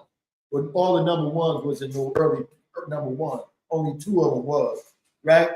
If we get rid of those 2, I mean, all I want for Karl Anthony Towns, all I want is an athletic center that plays defense, because Karl Anthony Towns don't play it, and can score a little bit to come off the bench behind Robinson. The other day when we played Philadelphia in Philly and beat them, and it seemed like it was a home game because Philly fans don't dominate us. Since we've been whooping that ass in basketball, we dominate that arena. There was so much Knicks fans in there making noise to the point I don't know how the 76ers can appreciate that shit. You know what I'm saying? So we went to Philly and beat them. But the man that made a big difference, it wasn't Karl Anthony Towns. He played city. Robinson, who sometimes played together with him, and then sometimes he had to come in and rescue. Robinson hits the offensive board, defensive board. He passes the ball once he gets the rebound to the open man. He blocks shot. He had Embiid had 28 points at the half and finished with 34. Ask me why. Ask me why. You know what I'm saying? Yeah, but again, the 2 nights before that, they beat the New Jersey Nets almost by 60. I understand the Nets is tanking for they got a couple number 1 draft choices coming up after the season. They kind of tanking, but the Nets beat some good teams this year. But we beat them, but they're in this 60 the other night. Because you know why? Our captain of the team, Jalen Brunson, had a team-only meeting. And I'm quite sure they got a lot out. You know what I'm saying? John Brunson said, Chief, you already got a bad apple in the bunch. And his name is Naughty. And he got 2 worms in it. Seeing how he support the orange dude, you don't pick any worse. Well, Jungo, holler at me later. All right? Holler at me later. I'm not going to put that news on the table. Mike Way said, Chief got Cottonmouth smoking on that good. I'm laughing my ass off. No! Listen here. Yo, bro, that's one thing about Chief Rocky. I don't drink or nothing before my show. And that's a positive. You know what I'm saying? Because it's bad enough I be butchering motherfucking names. You know what I'm saying? Imagine what I be talking about on the show. This would be a straight street show. It'll be a straight street show. That's real, man. Oh boy, yeah, man. But man, life is good, man. You know, for everybody up in age like me, you got several I see in the chat room. To be healthy, and I don't brag on things because God can change anything. Knock on wood. That wall got some wood in it, right? God can make things work for you. I'm not on the meds. You know what I'm saying? I may be struggling now with little cramps and pains now. That's because I'm not going out like I usually do every day. Because my carpet, I've been without a carpet almost 3 months now. But I got the good word that I should be able to get one by sometime early next month. You know what I'm saying? So I just gotta wait. It's a waiting game. You know, I ain't Chief Rocka never since I had a license been without a car this long. You know what I'm saying? If I was up in Jersey, New York, or any city that has good transportation, it would be no problem. I can get transportation without going. See, right now, you got to walk a little distance to catch a bus. And then you may go to the train station to catch 2 trains, to then catch another bus to go where you want to go. So that's why you should be glad that they have Lyft and Uber. Because to do all that, I did that when I first moved out here. But when I first moved out here, we sold our vehicle. Because I used to have a company car back then, right? So my wife and son left early. So we sold her car before she left. My ex-wife, all right? We put it like that. So women like, oh, you married? No, my ex-wife of 38 years.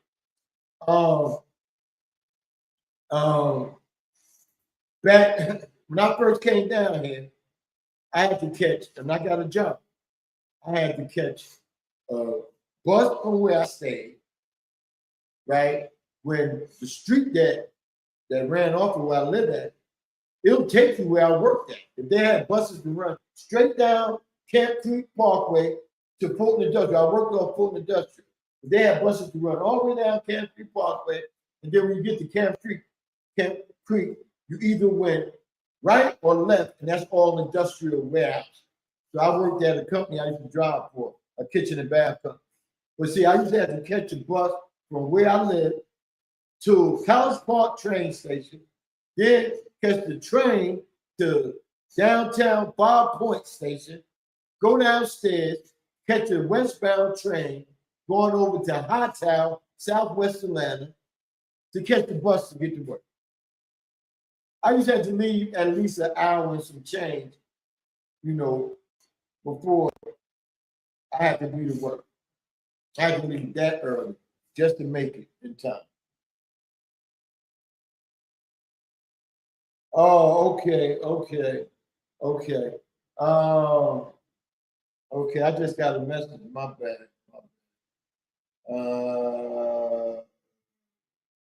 My bad. My bad. I'm sorry about this, people. I had to respond to this.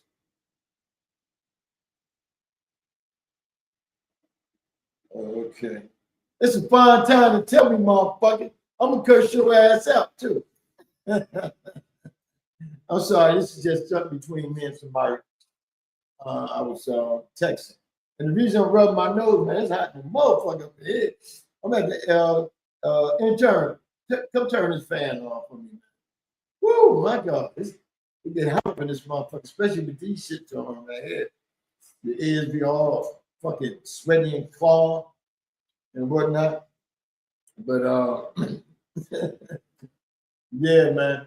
But somebody, because I didn't research this morning or nothing, somebody put in the chat all the teams that's left that need a coach.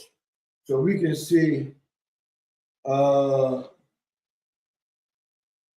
the teams, I'm still, my bad, y'all. All the teams that still need coaching.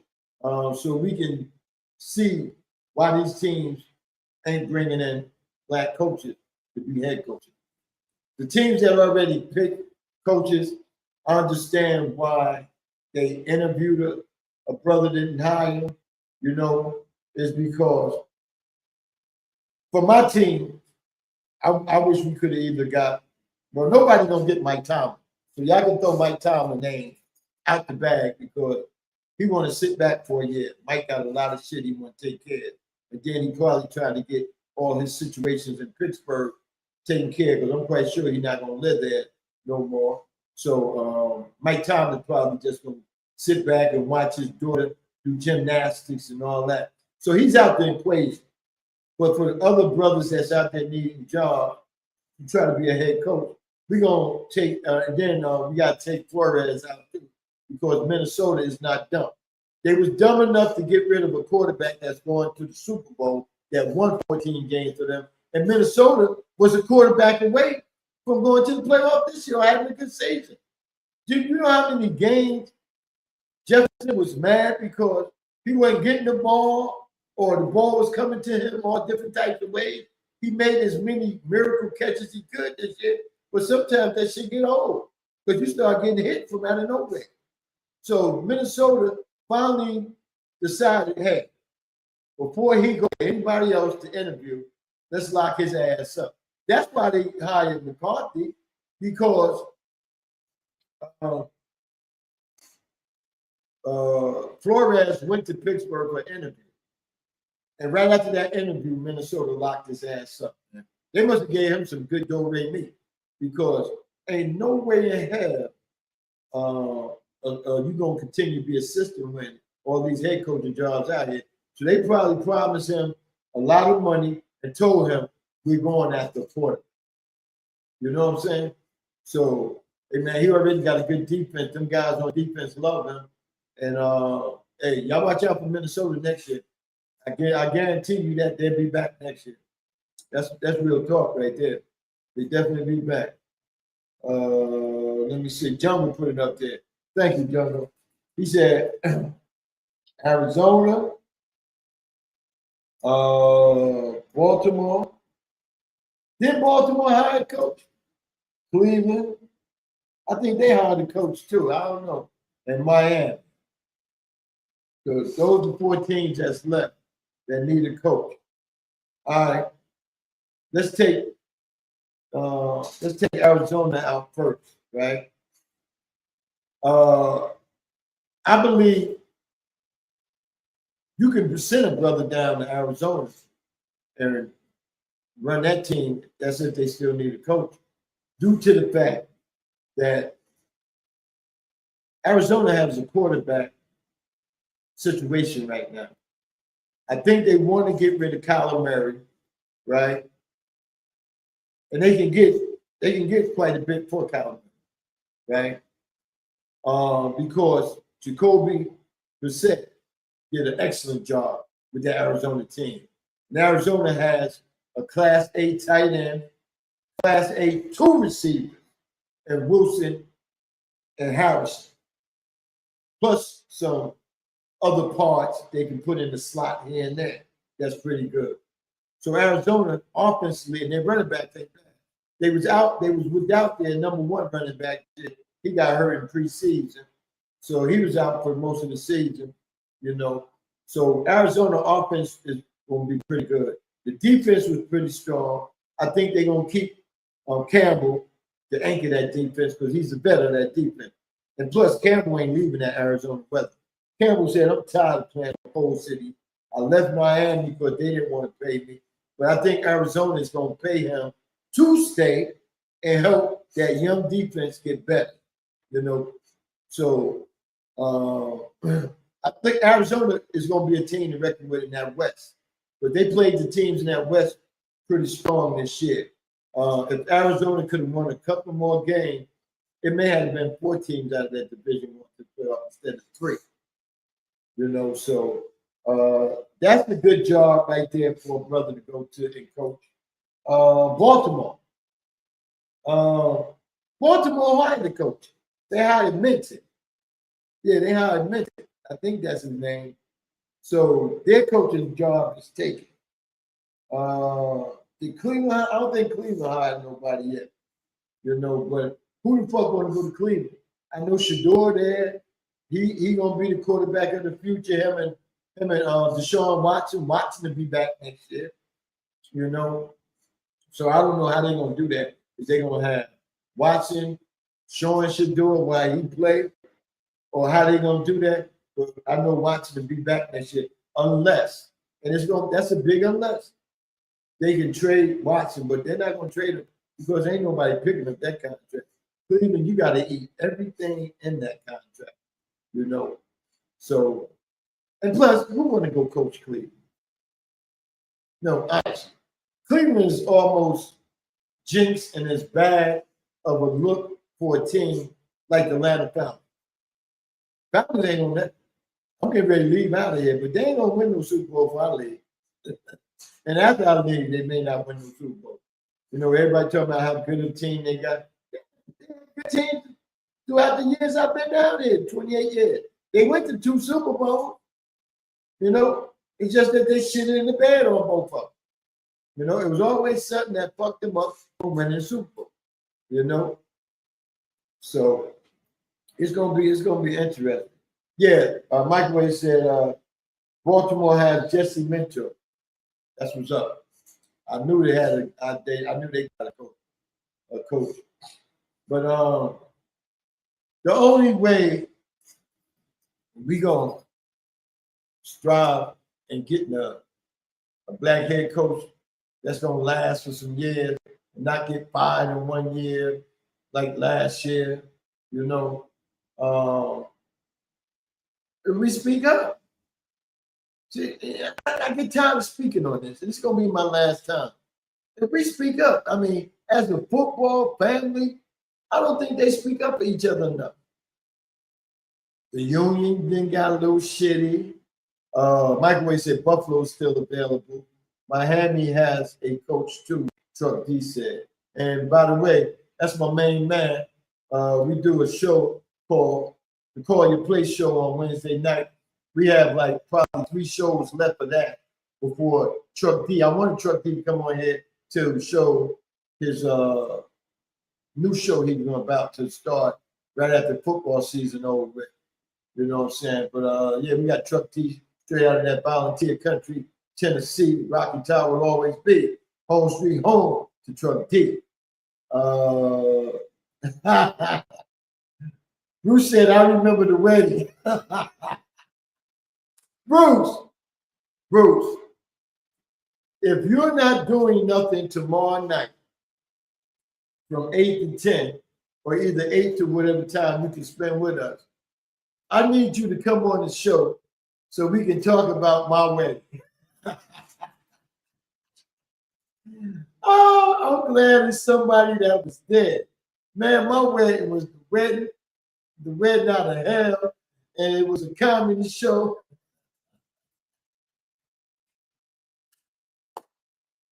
Woo! Yeah, but I lasted 33 years, Bruce. Ain't nobody had a wedding like mine that can say they lasted as long as I did. And you know what, man? Not to change subject, we're gonna finish talking about this football. It was a brother that made a statement, not to me. He made it to somebody else. He said, yeah, B ain't gonna be married long in a year. Shit, that motherfucker would have bet. I would have got some good money on that. So I went 33, bitch. And then another person told me, I think it was the same person. It could have been somebody else. That, see, people don't come tell you this, but they don't want to get cussed out or put a bet on it. See, if I put a bet on it, I would have won because I knew I could have survived the year, you know. They said I wasn't going to live down here more than a year. And here it is, 28. You know? So to all you prognosticators, or whatever they call that shit, hey man, y'all go sit your motherfucking ass down somewhere because I did what I had to do.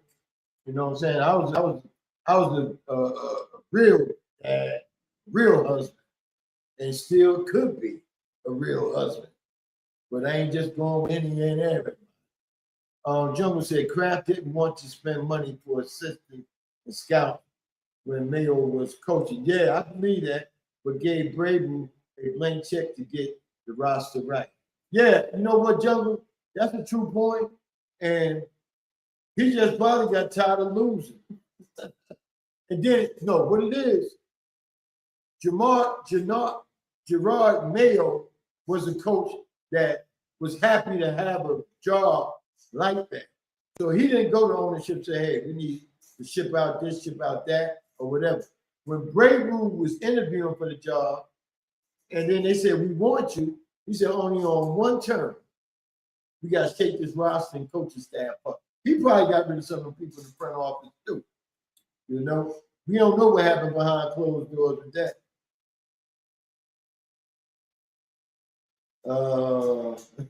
Microwave said, Jungle, don't be foolish. We all knew Mayo was keeping the seat warm for Brady from jump. Yeah, probably so, because Brady was off for a year. Microwave said they looked out for Mayo by giving him a guaranteed money, but when he only got a 3-year contract, I knew what it was. Yeah, but good thing they paid him his money, though. That's a blessing, man, because he ain't had to do shit this year. He ain't got to do shit next year. I'll wait until that last year, that contract money, before I decide I want to be somebody's assistant, defensive coordinator. I'll wait till the last motherfucking year of that contract. I enjoy my money, be away from football for 2 years, and just have fun. Shit, I wish I could get some money like that. Oh, man. But anyway, what's the other job? Oh, yeah, Miami. Now, that's the job I would think about. Of course, for one,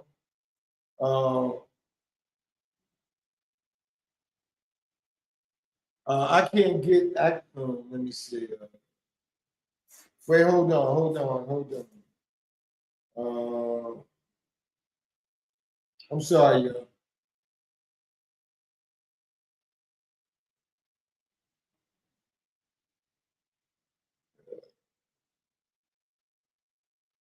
Okay. Yeah. That Miami job is a good job because, for one, you got good weather. For two, I don't know if Tyreek Hill gonna stay there. You have some good receivers. Tight end position is pretty steady. Running back is the shit. You got a running back that can catch 400 and run 400, just like that. I think this man get 79 yards on one motherfucking carry, and because if you put him in the parlay, you always should put him in there for yards catching or yards rushing, or either how many catches he gonna get, because he always make his quota. You know what I'm saying? A champ is the champ. So they pretty set on offense. Defense, they may need a little tinkering with. You know what I'm saying? I know they is. I'm not gonna shit on the quarterback, even though I'm not a Tua fan. But you may want to get somebody to battle him at that spot. You know? So, Miami's a great job.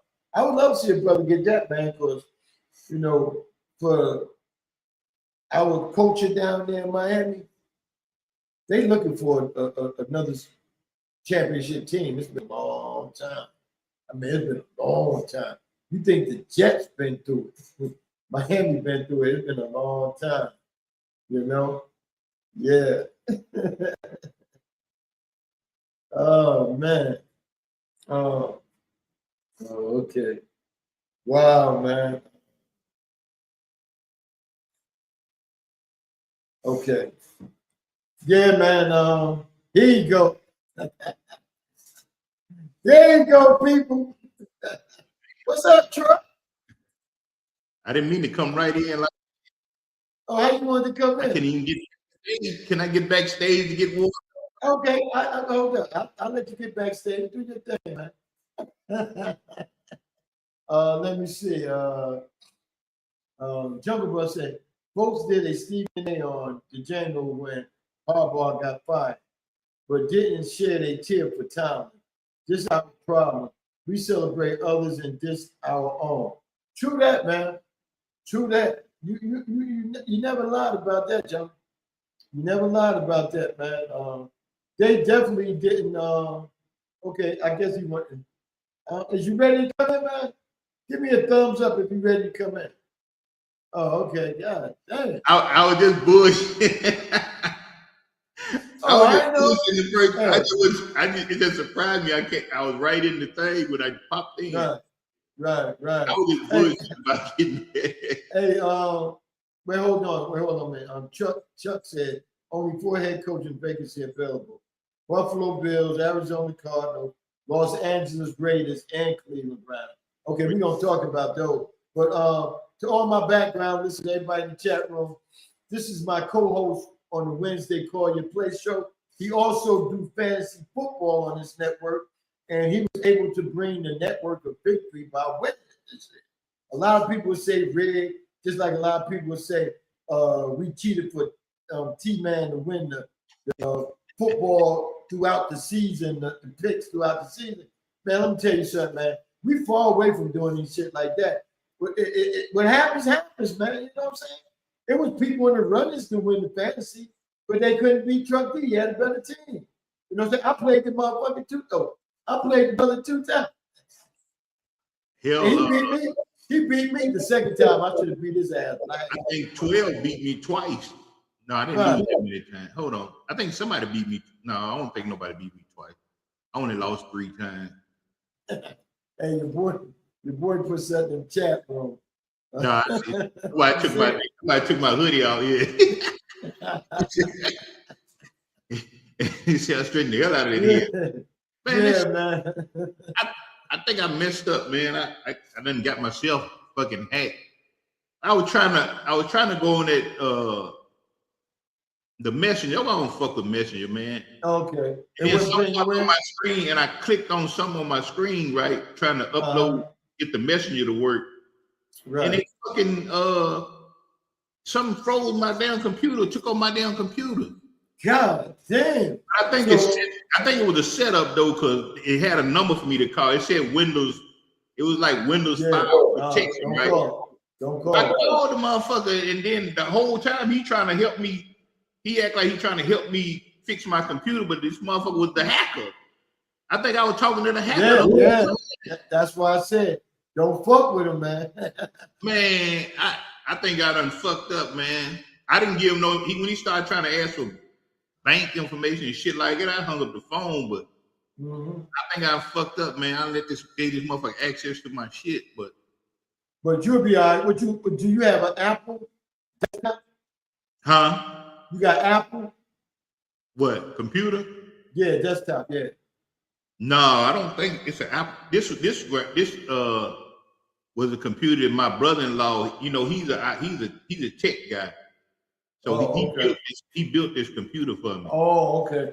Yeah. All you gotta do is get with him after the show, and he'll get you right.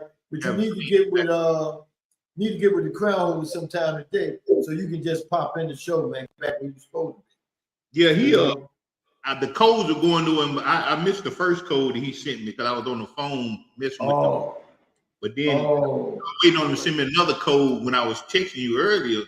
Yeah. But I guess he must have not wasn't seeing my messages. Okay. He finally sent me a text. When you asked for my email address, he finally sent me a text with the code. So. Oh, okay. Well, you'll be good though, man. After the show, man. Microwave said New England had the easiest schedule, the most cap room, and a top 5 pick. It was laid out for them, and Vrabel took the Titans to the conference. Yeah, Vrabel was a good coach. Y'all can't never say he wasn't a good coach. Championship with Tannehill, his quarterback. He can coach. Yeah, he can definitely coach. And it's something I had to say to you, Chuck. Damn, it slipped my mind. It'll come back to me, man. DJ Chuck said Bears offensive coordinator declined Doyle, withdrew his name from the Philadelphia Eagles coordinator job. We picked up. Could you co-sign me on this one, Chuck? We picked up the defensive coordinator from the Titans. Ain't he a good defensive coordinator? Defense Titans always had a good defense. You know what I'm saying? Defense ain't really never been the problem. They just couldn't score no point. If you whenever you watch a Titan game, man, and of course they local, so I kind of pay attention. If you ever see a Titan game, it don't matter who they playing, it's always gonna be like a 16-10, a low scoring game. You know what I'm saying? They on both sides. They don't score because they offense suck, but they has always been able to hold down even top offenses in the league. So the defense ain't never been the problem for the Titans. They offense just ain't never been able to do nothing, man. Right. We got my main man over on the Twitch side. And to everybody out there, you can join us on Twitch too if you wanted to. We got DJ Chef Dirty Right, and he's really a chef too. From what he used to put in the chat, he was telling me all the dishes he made. The brother's a chat, man. He definitely can do. He definitely cook. He's a chef. Also, Dirty Rice DJ over there on that Twitch side. So check him out on Saturdays and Friday evening. Friday from 4 to 6 and Saturday, I think, come on noontime. So check him out over there on Twitch. The chef, Dirty Rice. Yeah. Hello, Stacy. How you doing, Stacy? Oh, Stacy in the house. What's up, Stacy? Yeah. Jungle Brother said the Titans made the playoff a year before they hired Brady. He inherited a playoff team and ran it into the ground. This is what I'm talking about. We praise Brady, but don't give our own a chance. Yeah, true that. That's not praising. I'm not praising him. I just said I say he's a good coach. Yeah, that's not praising Brady. I mean, he's a good coach. Like, yeah. Now, RC brought up a name that I feel should be getting one of those 4 jobs left because he used to be a head coach in Denver, and this is what they should say about this man. This man was the head coach in Denver for a season, right? They fired him. He was a defense coordinator before he was a head coach at Denver. They fired him. He came back because Sean Payton was a good friend of his. He helped Sean Payton defense out. And look how hell of a job he did. So if anybody should get a head coaching job, he should get one. If he don't get one, then that's when we got to start putting those petitions out, man. So why did Denver move on for him from the anyway? Like, I thought he was pretty decent. Wasn't he decent at Denver? He had no losing. He wasn't losing at Denver, was it? No, it was an ownership thing, man. You know what I'm saying? You know, whenever you got minority Gentiles as your home base, right, crowd, they persuade ownership a lot. And they persuade that he had need to go. You know. Man, not put something in there. Put their firewall security up. Yeah. I'm about to work on it. Michael said, Jungle, they went the year before with 8 wins in a terrible division. Yeah. DJ Chuck been on fire this morning, man. He definitely does, but nobody wants to coach in Cleveland nor Arizona because of their quarterback situation. Yeah, but it's gonna go ahead, Truck. Go ahead. The offensive coach, you'll want to coach in either one of them because you can improve the quarterback. You know what I'm saying, in Cleveland, and then Brissett is really not a bad. Well, I don't know if they're gonna go with Brissett or if they're gonna go with your boy Mighty Mouse, but I don't know what's the quarterback name? What's his which one? For what team? Arizona. Oh, Kyler Murray. Murray. What is his how much time he got left on his contract? What I'm trying to ask. No, he just signed a new one. So he gonna be there for a while. No, they can trade him and good asset, because there's a lot of teams that want him. Because if they let Jacoby's set, if they let him teach the quarterback that they bring in, young quarterback that they bring in, they could be still winning because he just showed what he can do. But I was just saying that with Chuck saying nobody wanted to coach at Cleveland and Arizona, actually 2 good jobs in my opinion. I think those are two good coaching jobs because both of them in good positions. Arizona's really not that bad of a team. Mm-hmm. They just, I don't know. Maybe it is. Maybe they need a good coach.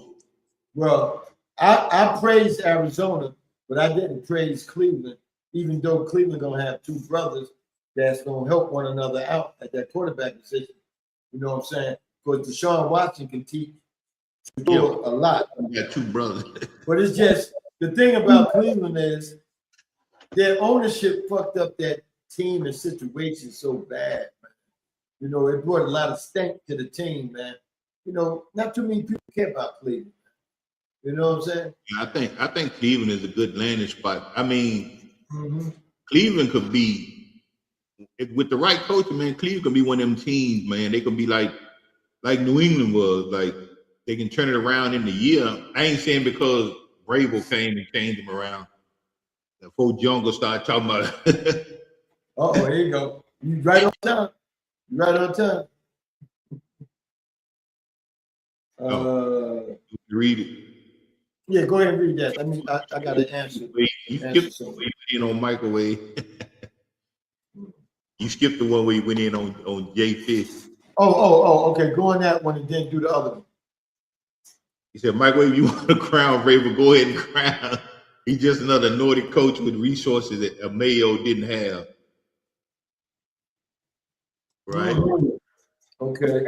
Then he said, if Byron Leftwich, the enemy was offered the coaching job for Cleveland, Arizona, or Las Vegas, I don't see them turning it down. It's these other coaches that don't want to go there. I'm like I said, I don't think nobody don't want to go there. I don't think no coaches don't want to go to any one of them places. If you want to be a head coach, you're gonna take the job regardless where it's at. Because it's only 32 of them jobs and they ain't easy to get. So if you have aspiration to be a coach, you ain't turning down. You gotta be a coach that's done it to turn down jobs. You know what I'm saying? You can't be no up-and-coming coach and say you don't want a head coaching job regardless where it's at. You know what I mean? True that. Hey, man, motherfucker offer me a job right now. I'll be like, it could be the sorriest motherfucking team in the league. I'll be like, yo, what time you need me there? Right. If that's your aspiration to be a head coach, what team it is. I mean, you want to put your stamp on a team. If you have to build a team from the ground up, then shit, take the shot and do it. True, you know what I mean? Definitely, man. But hey, man, as far as who you picked to go to the Super Bowl, that's what I want to know. I had the Rams in Buffalo when we first started the whole thing. I had Rams in Buffalo. So you done? It was the Rams in Houston. I had the Rams in Houston. Yeah, you done. I had Houston and Seattle, so I still got Seattle going. Yeah, Seattle got there for you. Yeah. But I'm interested Wednesday to see how many people left. You know what? I ain't even looked at it. I ain't even looked at if anybody got the two teams right, but I think somebody did. Yeah. Oh, somebody got two teams right? Well, they good. Oh, yes, somebody did. Yeah. Don't say who. Yeah, that's what's up though, man. I'm looking at it, but somebody got both. So what's gonna be interesting is that person to pick who they got going to win this Super Bowl. Well, we didn't pick no winners. Nobody picked winners. We just picked the two. No, I'm talking about now. Now that you got the two in there, you know what I'm saying? Who gonna pick if that person picks one of the two teams to win the Super Bowl, they win it automatically because they got the two in the Super Bowl. You know, but they really won anyway since they already got both teams. You know? Right. Yeah, really win or lose, they did the ultimate. They got the two teams right. DJ Chuck said he had the Rams and the Broncos, not knowing that. Nick fucked a lot of people up, man. He fucked a lot of people up. Jungle said I had the Titans, the Texans, and the Eagles or Bears. I want another black Super Bowl. I feel you, bro. Yeah, we'll get it soon, man. As soon as they start letting these brothers on teams that need quarterback, because some of this quarterbacking I seen this year, Truck, I said this was some of the fucked up quarterbacking I seen all year. I mean, in the wild. Talking about in the playoff? No, not the playoff, but throughout the season. Some of these teams, some of the quarterback play this year. Huh? You thought it was some bad quarterback play this year? Oh yeah, man. Okay, take for instance, the Jets. Oh, well, Jets I mean, had it. we ain't talking about the Falcons team. I mean, overall, I'm talking about overall in general, man. I thought quarterback was pretty good. I'm talking about teams and period.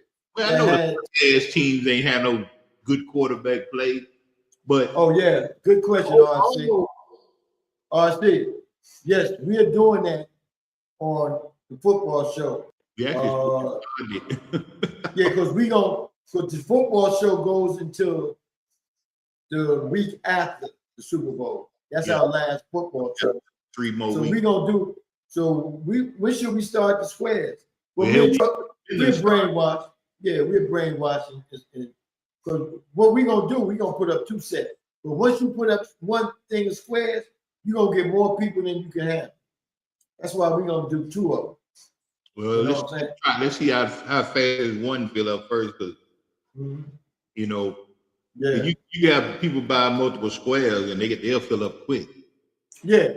See, this is how we're gonna do it, and I'm putting it out there now. The first one gonna be the $10 square. It's gonna fill up like that. The motherfuckers ain't scared to put $10 down. Right. But the next one gonna be the money, $25. See how many people fill it up. We'll see how fast. It'll get filled. It'll get filled, but see how fast it goes. Yeah, as a matter of fact, we should start working on that now. Yeah. So we can put it on the show next Wednesday.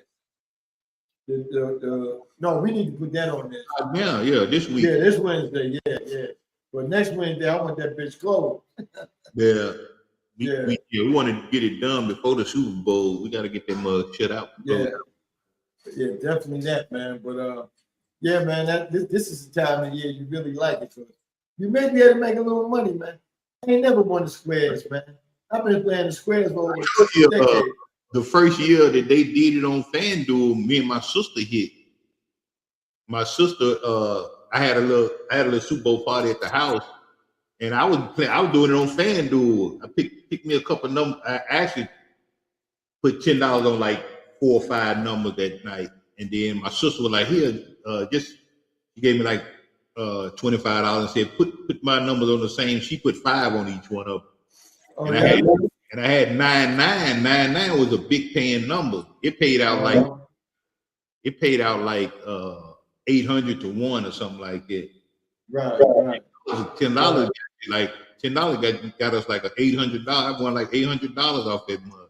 Damn, how many people was in there? No, it's not like with FanDuel. It's not like you have to fill up the square. Oh, okay. You can pick exactly what numbers that you want. You know what I'm saying? You can pick the numbers, and then each number have odds bound. So like 3 and 3 gonna have lower odds because that's an easier number to hit. So it's probably like $10 for 3 and 3 will probably get you maybe like $30 or something like that. But if you got like a 8-8 probably pay you like $10 get you like $1,000 or $1,500 or something like that. 2 crazy numbers to get you there, or 5 or 6, 5, 5 or something like that. Those are the numbers you want to go for. Some crazy numbers because they pay off real good. Microwave says, Chief, send the $25 squares through the garage. You get it filled up quickly. He ain't lying. I'm joking over there gambling like a motherfucker. But you know what, Truck? I'm gonna be on both squares, and I'm gonna do that FanDuel shit too, man. Yeah. I'm trying to win me some money this year, man. Fuck that. It's gonna be a good Super Bowl too. Shit, man. I think I missed out last year. I missed out. I didn't hit nothing last year. I think I came close. I think somebody scored late in a quarter to knock me out of some money last year. I think like the third quarter, somebody scored late or right before halftime, and then knocked me out of some money. Right. Damn. But hey, what is being that you're a Dallas Cowboy rep? And before I ask you this question, let me tell you this before I get off my mind. The crown holder thinks for everybody's shows, man. You know what I'm saying? He said what we should do next year on the football, and I said we're gonna start it this week, is bring a person on the show for like 15, 20 minutes or 30 minutes to rant about their team. You know what I'm saying? The problems their teams have and this and that, and see if me and you can be the solution. You know, I forgot the name of that segment. He got the name and shit also too. But he said we should do that. So we may start it this week and see how it work out. But this is for our next season on the show. We're gonna have. Oh, you talking about like when we brought dollars in? We already started last week with dollars. We already started last week. That was the only thing with me, Chief. I don't know about you, but I can care less about anybody else's team. Yeah, but you know, give the people. Give the people a chance to rant about their team, man. Because I know tapping in the chat room sometimes is hard. You know. I know. And people don't be scared to come on, because you don't have to open your camera. You can have an Abby up there and talk to us. You know what I'm saying? But this would be good. We can hear your voice now. You know what I'm saying? So come on, take that chance, take that opportunity. But shit, they might stutter and hey man, I love this brother. But we ain't gonna have him on the show. 3P. We've been in this motherfucker for an hour. Get one motherfucking man. 15 minutes, man. You supposed to get 15 minutes. You on there for 45. Get that shit out. And that's my boy though. 3P. Man, we should do some fight parties over his basement. Man, that was the top. I still got pictures of that shit. The fight parties, man. That was the time. I watched some UFC this weekend. I watched the UFC this weekend. You ain't even had to watch that. They had real fights on. What's the two guys' name that fought RC this past weekend? It was 5 fights. The first fight was his brother from Newark, New Jersey, right? Mobley, I think his last name is Mobley or Moses. He is nice, and he's been trained by Shakur Stevenson out of Newark too. Shakur fight this week, the 31st. Big fight. Him and Teofano. I haven't been keeping up with boxing like that though, T. That's why I didn't even know boxing was on. I just knew the UFC was on. I kept seeing. Man, bro, I needed a fight this weekend. There was 5 of them on in that one pay-per-view. Yeah. You know, because I get pay-per-view for free. Right. So hey, man, you gotta take advantage of that shit. Yeah. T-Man said I checked out the bookies and they said Pats are going to win by 12. 5-9. Hey T-Man, do yourself a favor and fire your bookie, cuz. Do yourself a favor and fire your bookie, because you ain't gonna know win no money with that motherfucker, whoever that motherfucker is. She said that was a good debate last week. Yeah, RC, we're gonna have a couple more, man. I just sit back and let Truck handle that shit. I've been talking Dallas. How long I've been knowing Dallas for 12 years. Yeah, we can do a pop-up for the draft. Yeah, we can do some pop-up shows for the draft. Yeah. Matter of fact, Thursday Friday. Matter of fact, we're gonna do a Super Bowl show. I'm gonna host it, motherfucker. Since I'll be home anyway. I thought something like that was gonna happen. I figured, because at that same time, I can show you. I got my little bro. I mean, you can sit back here watching the game and shit, eating and drinking. Shit, that's gonna be. So remember when we was on for what game that was? It was no game, was it? Yeah, it was a game. We was on for a game. I think Dallas was playing. Detroit. Dallas and Detroit, yeah. Dallas, Detroit. Look how many people came in. That's when we had that dub. It was about 500 people came up in there, man. Swarm came through there. Hey, I'd like to introduce, we got the lady, Miss Mocha Bella from the 305 X Squad affiliate up in here. What's going on, Mocha? Thank you for coming in. Yeah, man, that was man. Because what happened was I said, Truck, I'll be back. I got off. Yeah, you left. When it did what I had to do. When I came back, I was like, who all these motherfuckers up in here? T-Man looked up to me and like, you see that? What the fuck you talking about, T-Man? Yeah. They hated when I came in because I was like, man, we got all these bitch ass Cowboy fans up in here. He said, look at the chat. I looked at the chat. Then I looked up at the little eyeball. Man, the eyeball went up to like 400 people. I'm like, what the fuck? What's all these people? The chat was just flying up. Yeah. That was a good night, man. So we do the Super Bowl party. There's going to be a lot of people on YouTube probably going around from party to party. Yeah. So, a lot of that. So I'm going to put a good title up there. You know what I'm saying? That's to make them interesting. Yeah, man. In this Super Bowl party, we got assorted dancers up in here. Come check it out. Oh, shit. Oh, man. Oh, shit. That should be funny as hell, man. What Michael Ray said, Chief and Truck. Ask Jungle if he remember when Verbal, is that how he said his name? Grable. I keep fucking his name up. Grable out of coaching, out of Belichick in the playoff, and took a penalty so that the clock would run out and Brady couldn't get the ball back. Yeah, I remember that game. I remember that. That was the end of Tom Brady and Belichick era. Yeah. But all in all, man, I mean, it's like this. You never know a coach until you play the cards. You know what I'm saying? Once you play the cards and the cards go right. They got to get back to like they used to, man. Get these coaches more time, man. You get these coaches 1 to 2 years, man. Come on, man. What? Yeah. Hey, now you see they gave John Harbaugh 5 years with us, right? Yeah. He's going to get every bit of that 5 years. See what I'm saying? He's going to get every bit of that. Yeah. See what I'm saying? But I hope he do. If he get all 5, that means he's doing something. You need that too, man. You got to get these coaches time, man. You can't already for year 3 be looking to 5 motherfuckers. Come on, man.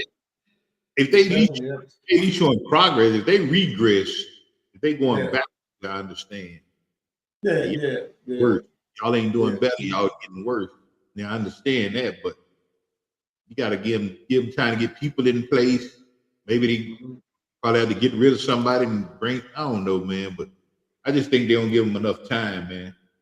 Right. They put too much pressure on these young players, man. Like they want these young quarterbacks to come in, everybody to just be good when they get here. Like they don't give them time to develop. You know what I mean? See, what's interesting is, right?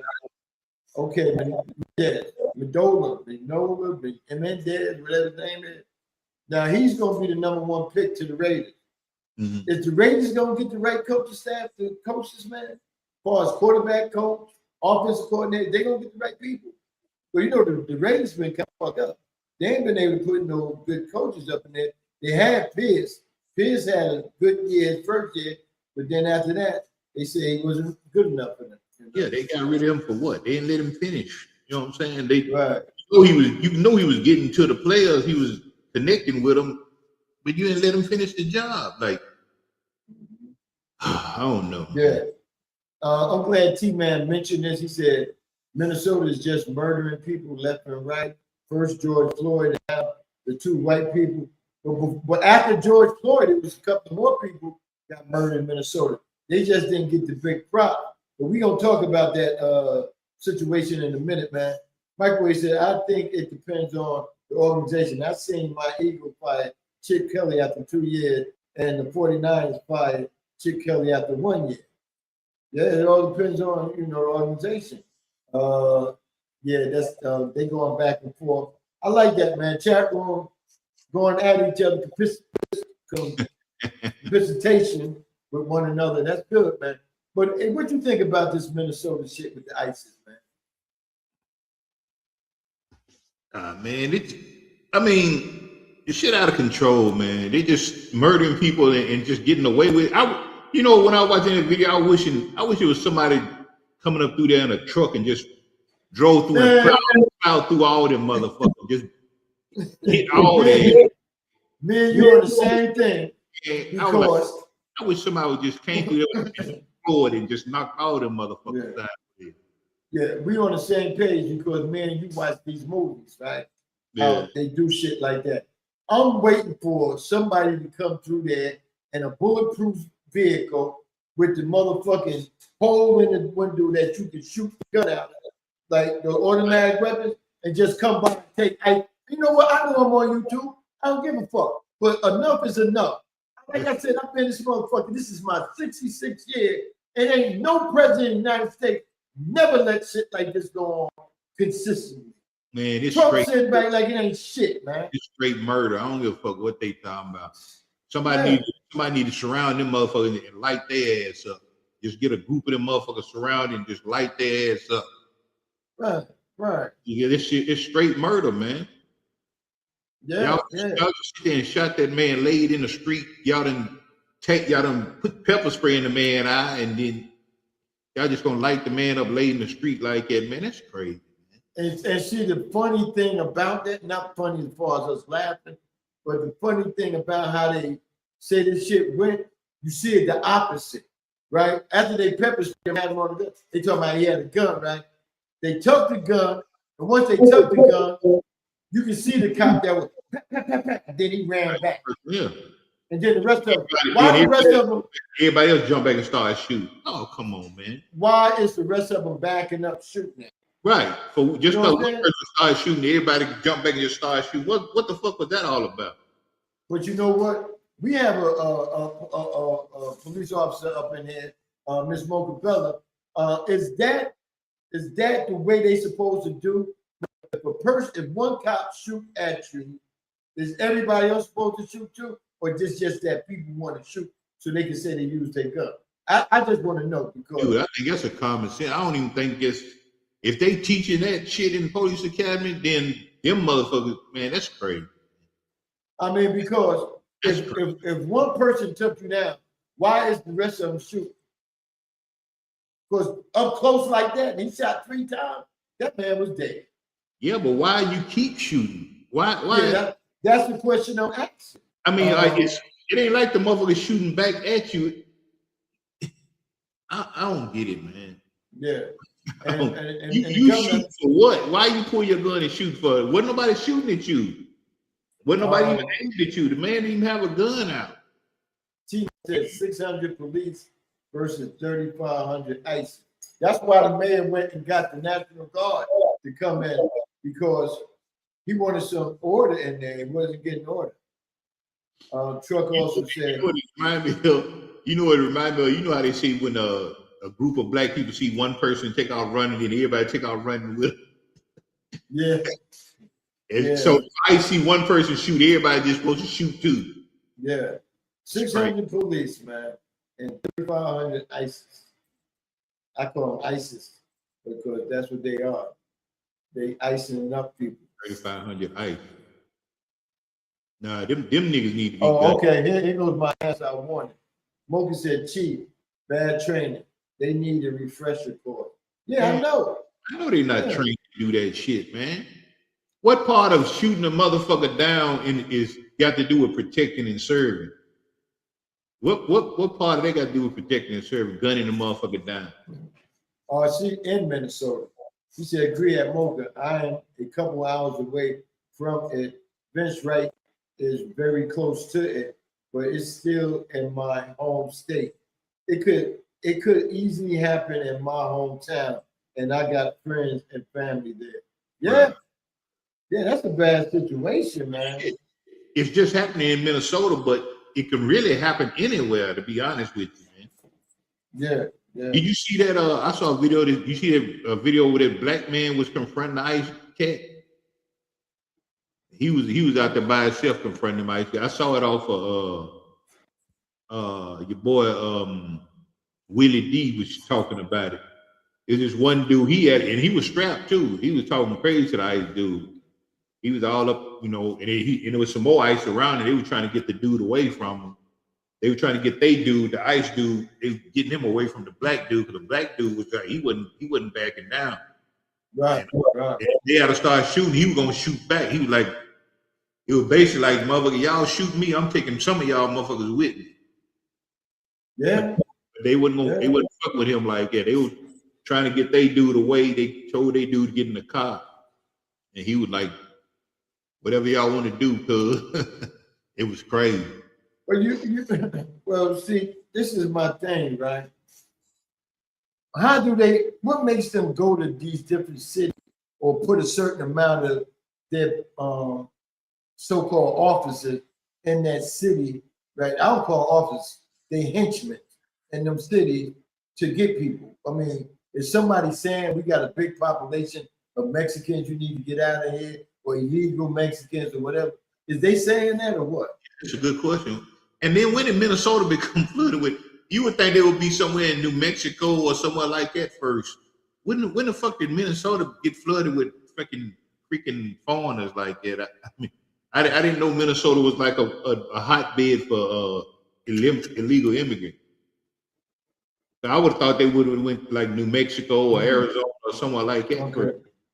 Okay. Question. I missed the chat right here. Jungle Brother said, "Yeah, microwave. Give Vrabel a gold jacket." I remember the Titans ownership having to threaten Vrabel to give Derrick Henry the ball.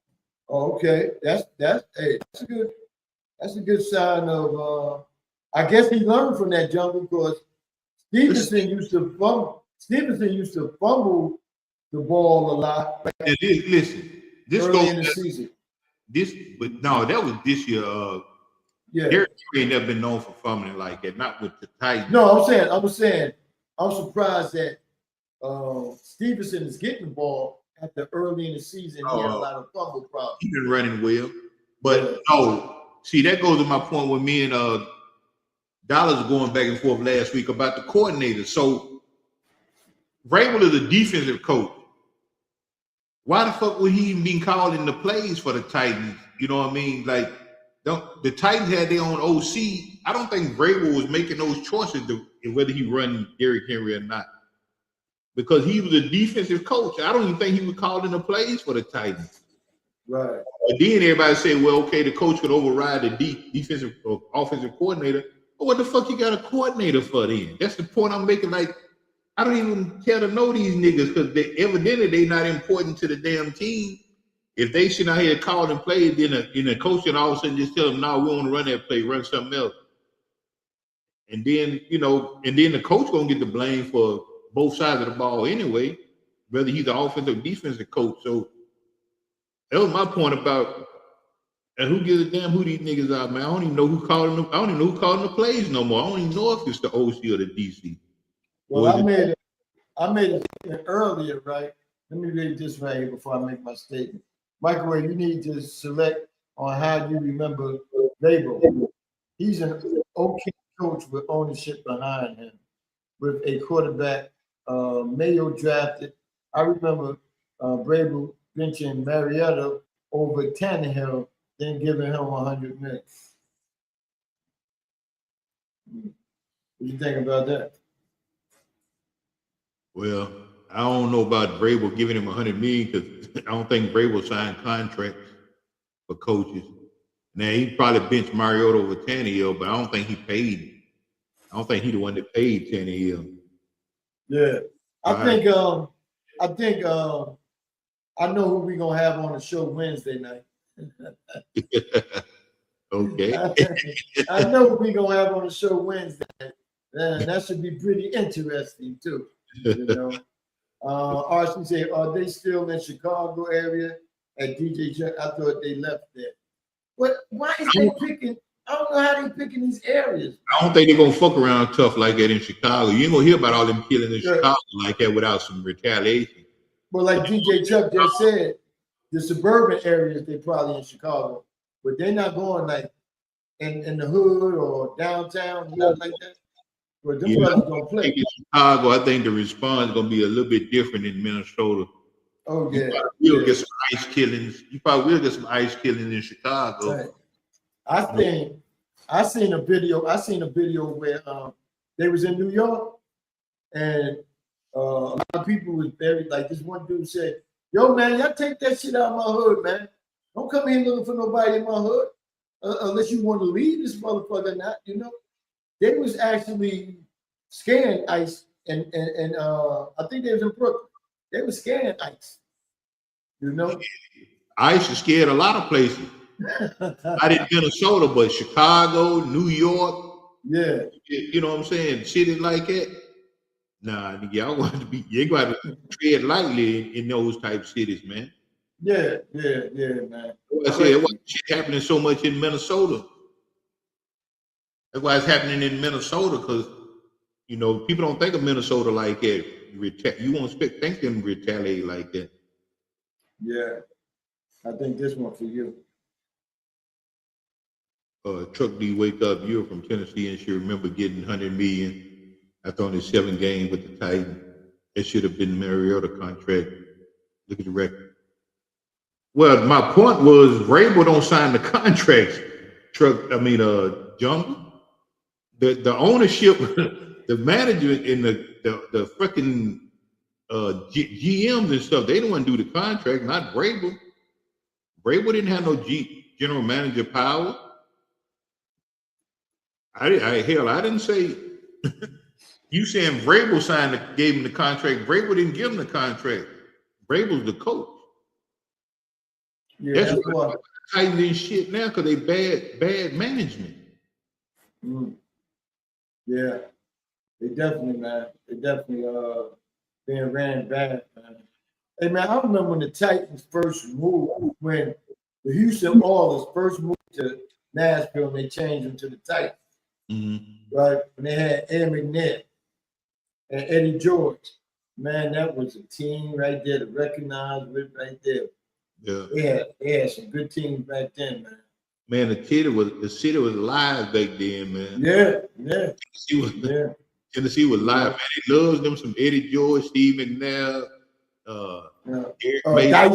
Dyson. And Andre, yeah. I'm saying Andre, not Andre Dyson. I think Andre was his brother. Kevin Dyson. Steven Dyson.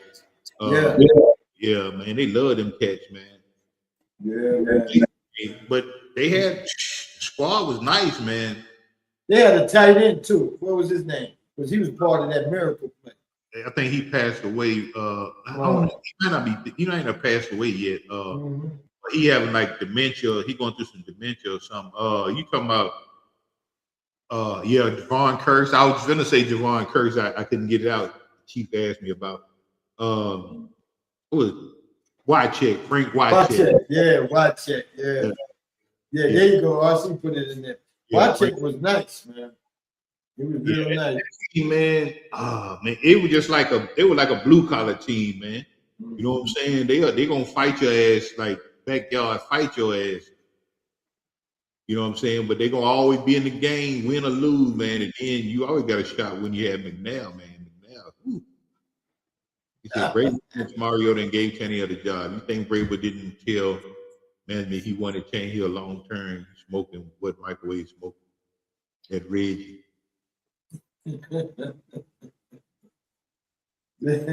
Jungle Brother back. Jungle Brother, wherever you been for a while.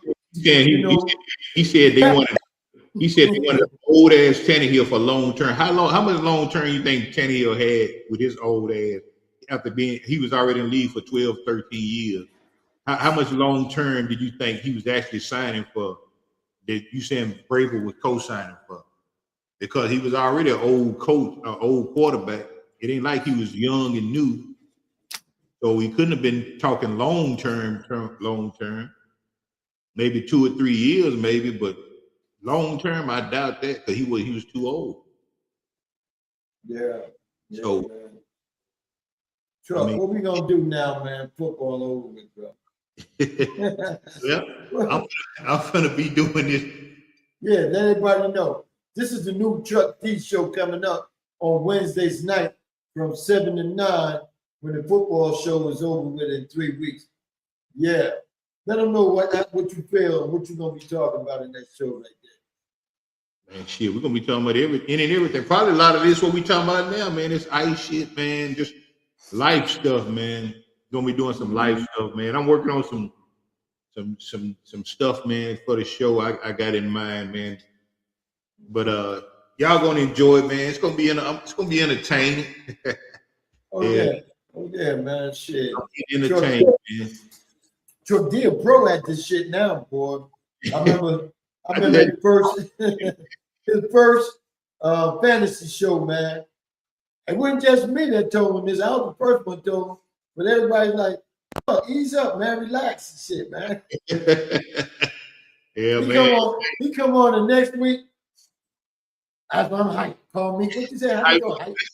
Hype me up. Hype me up. Yeah, oh yeah, you right, man. I had to loosen up a little bit, man. But yeah, you ready now, bro? You ready I'm now, gonna have my drink on every week, from here on out. A little liquid encouragement. Listen, that's part of my gig. if Nori can have a drink show and they drinking during the daytime, you know what I'm saying? You can drink in the evening time, enjoying yourself. You know what I'm saying? Them jokers be killing me, boy. They be drinking some shit. I might have a segment on the show where I'm trying some new drinks. Maybe introduce y'all to some new drinks. Yeah, do that. Do that, man. Get some. Long as you don't bring no Mad Dog, 2020, Thunderbird. Bring back old drink. Bring back some old school drinks. Yeah. Mook had the nerve to put in a picture in the tattoo with all the different color Mad Dogs and shit. Yeah. That was like a damn Kool-Aid, that boosted Kool-Aid back in the day. Bro. All the different flavors. Bro. We used to, some of the football games we played used to be so cold. We used to take a cup about this size of some of that Wild Irish Rose and drink before the game, man. Just to have your juices flowing, man. After you warm up and all that, you got that Mad Dog, not Mad Dog, that Wild Irish in you, boy, you jump out that motherfucker like motherfucker. Tony said do a weed show. You want me to have you? I have you on. I'm going to bring you on, Tony. Yeah, bring him on, so we can discuss, You can do a show. You can do an episode with me. The Marijuana show. The Marijuana. When they talk about your different, your different brands or however you do. Jungle, we can't talk Titans with Truck D. He don't know Nathan about them. That's true, Jungle. I thought I said that already. Based on him not knowing Tanny got $100 million for 7 games with the Titans, whereas Derek only got $40 million. How you say I didn't know Tannehill got $100 million? Did I ever say that Tannehill didn't get $100 million? I just said that Vrabel didn't give it to him. That's all I said. Yeah. You know what I'm saying? I said Vrabel because Vrabel don't write no checks. Vrabel don't sign no contract. He keeps saying I didn't say he didn't get the money. I said Vrabel didn't give him the money. Management gave him the money. General managers, that's what they do. That ain't what the head coach do. Head coach don't sign no contracts and negotiate contracts. Hey man, we got my man, Little Richard, little brother in the house, Mooka D. Mooka D, Little Richard, little brother. What up, Mook? Every time I see that picture, man, that's what I think about, Little Richard. Goddamn, Mook. I hear you, Mook. Mook said, Chief, I got a question. How did the NFL player Kevin Johnson end up in Skid Row and homeless and was killed? Ooh, who is Kevin? Kevin Johnson. I'm trying to figure out who this Kevin Johnson is. Because first of all, I think one post I saw got it wrong. They advertised Kevin Johnson, a basketball player, had died. He didn't die, did he? Kevin Johnson. No. He's in politics and. I thought. Yeah, when I saw that Kevin Johnson, I only saw one post about it, but then I've been seeing about this football player Kevin Johnson. What team did he play for, Mo? Yeah, what team did he play for? But that's crazy, man. But he like the Giant. They had him in a cowboy uniform. I'm like, I don't remember this dude. But I don't know. I think he made a play for the Giants. He could, if he did, I wonder what he did. Kevin Johnson. He wasn't a He was superstar. 55, so he had to be like in the early 2000s. Mm-hmm. So he was playing with like maybe in the 90s, maybe late 90s, because they're 55 still. That's around the age of Bobby said the Eagles and the Raiders. Microwave should know him then. Yeah, I didn't even know who that Kevin Johnson cat was. Here we go. Chuck D. He gave Tannehill the money because Vrabel said that's my quarterback. I mean, okay. We need to finish this one on Wednesday night, boy. I mean, part 2. So, well, if you say so, I mean, I don't know. Like I said, you're right. I don't keep up with the Titans that do. I ain't saying he didn't get the $100 million, but only thing I just said was that he didn't get paid from Vrabel. That's all I said. You said Vrabel gave him $100 million. Vrabel don't sign contract.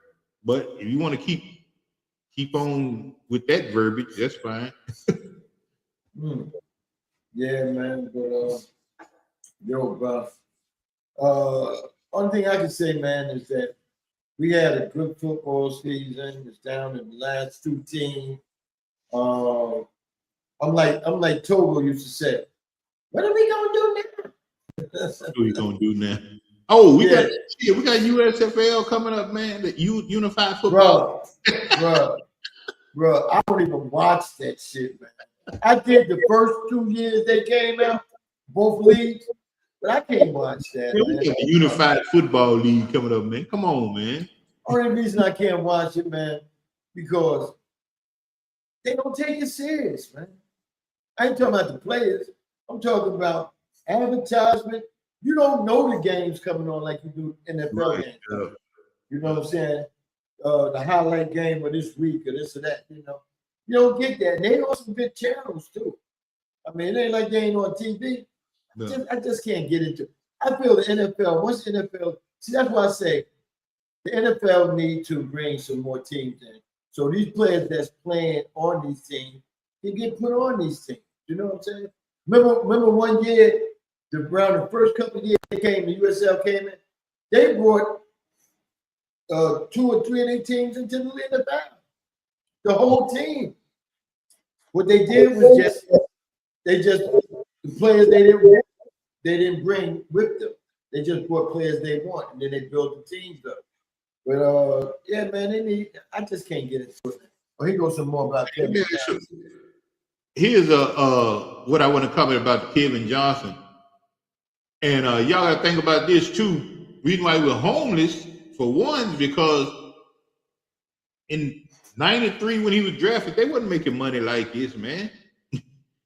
So they wasn't making nowhere near the money that they make now. So he probably jerked out what little money he had when he was in the NFL and was just a regular dude, you know what I'm saying, working in a grocery store or something, at a warehouse or something, and it just fell on hard time. Yeah. You know what I'm saying? T-Man said, former NFL player Kevin Johnson, who was found stabbed and beaten to death in a Los Angeles homeless encampment this week, has been living on the streets and may have suffered from CTE. No, he probably had CTE. That's why he was home. You know what I'm saying? Because remember, I think around his time getting out the NFL or whatever, they started that CTE, you know, they started that lawsuit on. The what would you say? Say it again. They started that CTE lawsuit for players that after that, they didn't start that till they were like early 2000 when they did that. You know what I mean? So he probably had been out of the league already. Damn,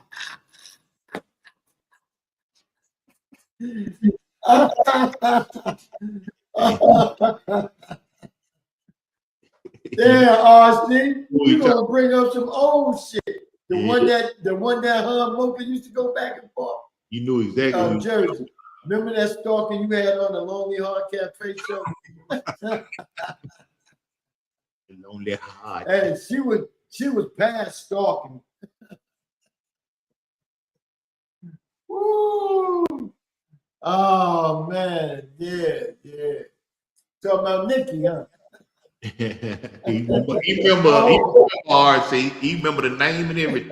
I should. If you knew the rest of the story, you would know. Chief had a stalker back then. RC said she was crazy. I remember RC put in the chat, right?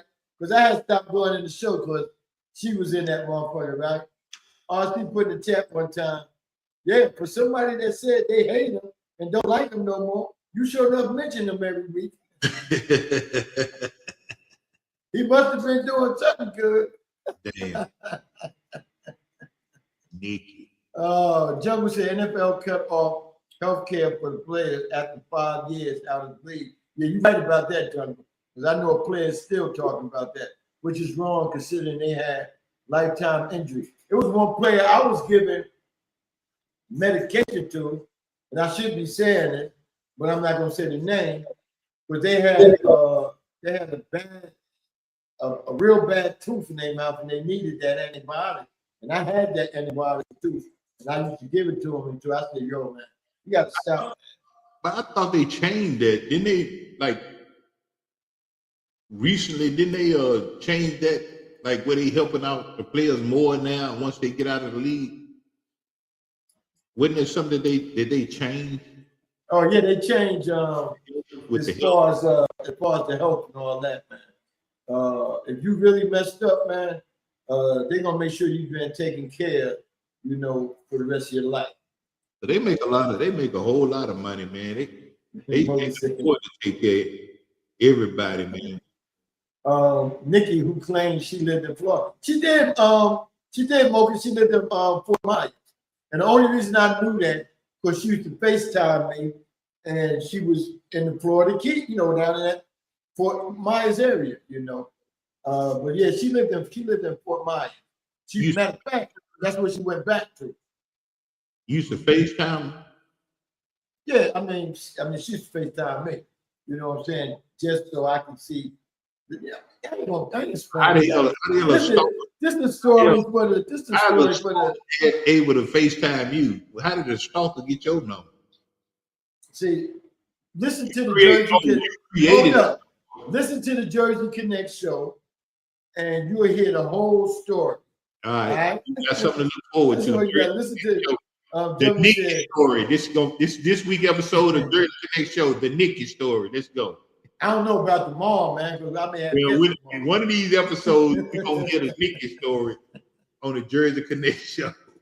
Jungle said Jersey don't want nobody bringing up the Nikki from Spellman backstory. Yeah, we gonna hear it, Jungle. Don't worry, it's coming up.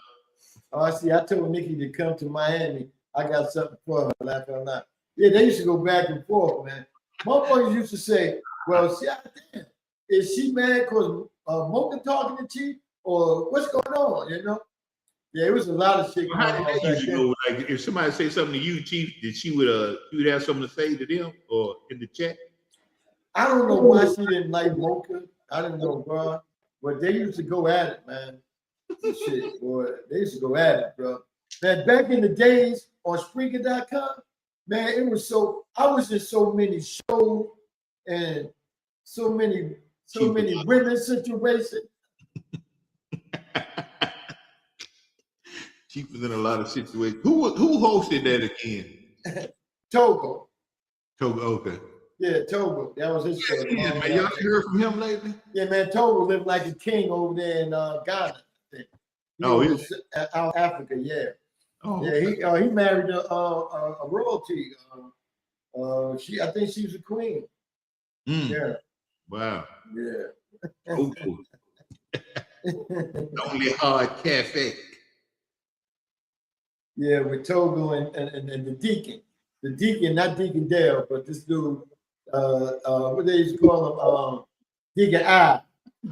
That motherfucker, he had everybody guessing, who the fuck is this Deacon I? You know what I'm saying? He's supposed to be the deacon of women. Yeah, that was a crazy show, man. Gentleman said, Nikki just texted me saying, tell that chick in the chat to keep my name out of her mouth. John, no, you messy, John. Stop. Wonder who that chick is. Yeah.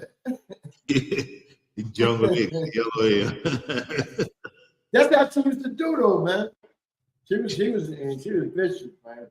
But those was the days. That's when, to everybody in the background that didn't know the history of number one Chief Rock Jerseyvern, me and Jungle Brother, who's in the chat room, Jungle, he started the show with me and him, and that shit blasted off, and Speaker didn't get famous until we started that shit going.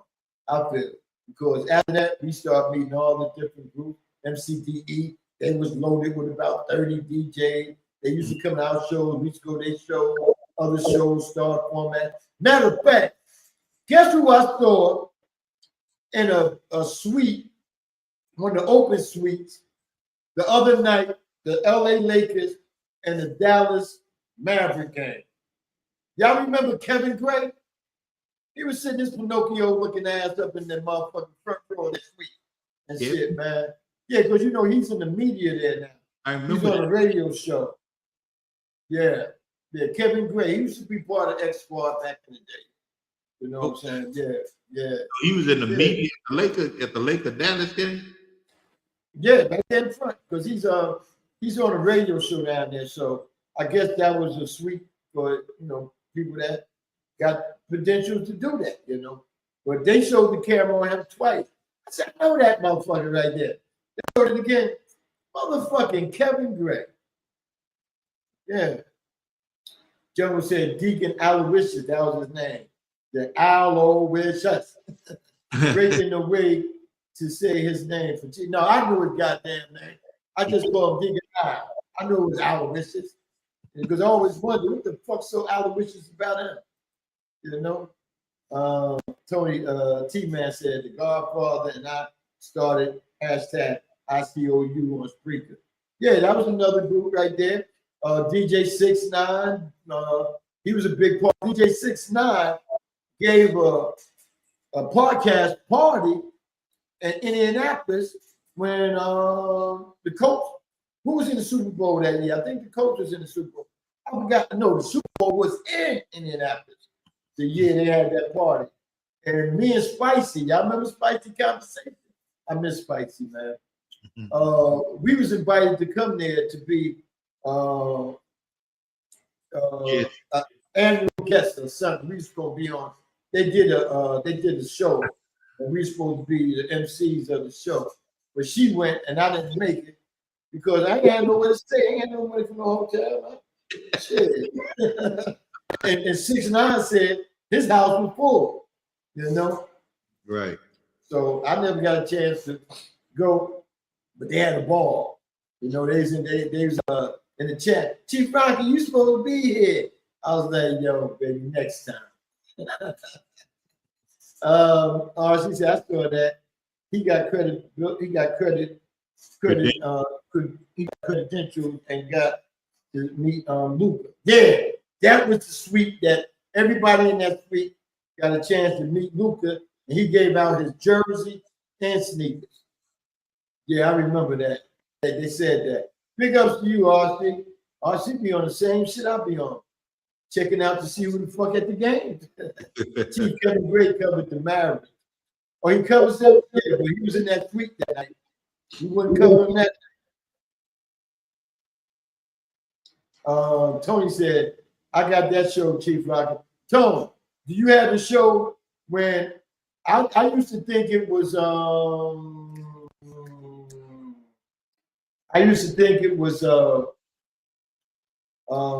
what's the old boy name? Damn, what's his name? I forgot. It was a DJ, and I ain't gonna say his name, was getting put out the place he stayed in. He forgot to cut the show, and you can hear all the argument, the cussing and everything. This DJ went and pissed in this woman's sink instead of the toilet, So he must have been fucked. That shit was on the whole show. Everybody stayed in the chat room. Chat room started getting more people in it. It had to have about 100 people in there. That shit was funny, man. I'll never forget that. I know who the DJ is. What I used to thought it was I thought it was another DJ that's still with MCDE, but it wasn't him. Now Tony gonna put the name in there. I didn't want to say. I'm not even gonna say that. I was going to say Kevin Gray lives up in his last. Kevin Gray lives up to his last name. Kevin Gray lives up to his last name with his sports tape. Okay, what's the Kevin Gray lives up to his last name with his sports tape. Oh, okay. Great. Oh, I got it. I was trying to catch the punch. My bad. I'm kind of slow right now. I know that. See, with Jungle, there's always a punch to it, a punchline to it. He said, I listened to one of the shows with Kevin Gray and said ESPN gonna pick this guy up, then other folks gonna love him. Kevin Gray, all right, man, but he get a little too politically correct on a lot of shit, you know what I'm saying? Instead of just being you, man. You know what I'm saying? You ain't gotta change just because they do it one certain way. You do it your way, baby. That's what's gonna make you. You do it your way. I never change nobody. Only thing I change is cussing. But as far as how I feel and all that, I'm gonna let it go. I just gotta stop cussing. That's all. Kevin Gray sound like he probably go the Stephen A. Smith route. I would believe that. I definitely believe that. From that put up there. Hey man, he's a good guy as far as what I see, but he destroyed one of my co-CEOs that we still respect him as being a part of building this network. He the one that fucked up A-Trap from leaving X-Squad, you know what I'm saying? Mm-hmm. And A-Trap never forget that, man. That shit. So once that happened, it was A-Trap, me, and Crown.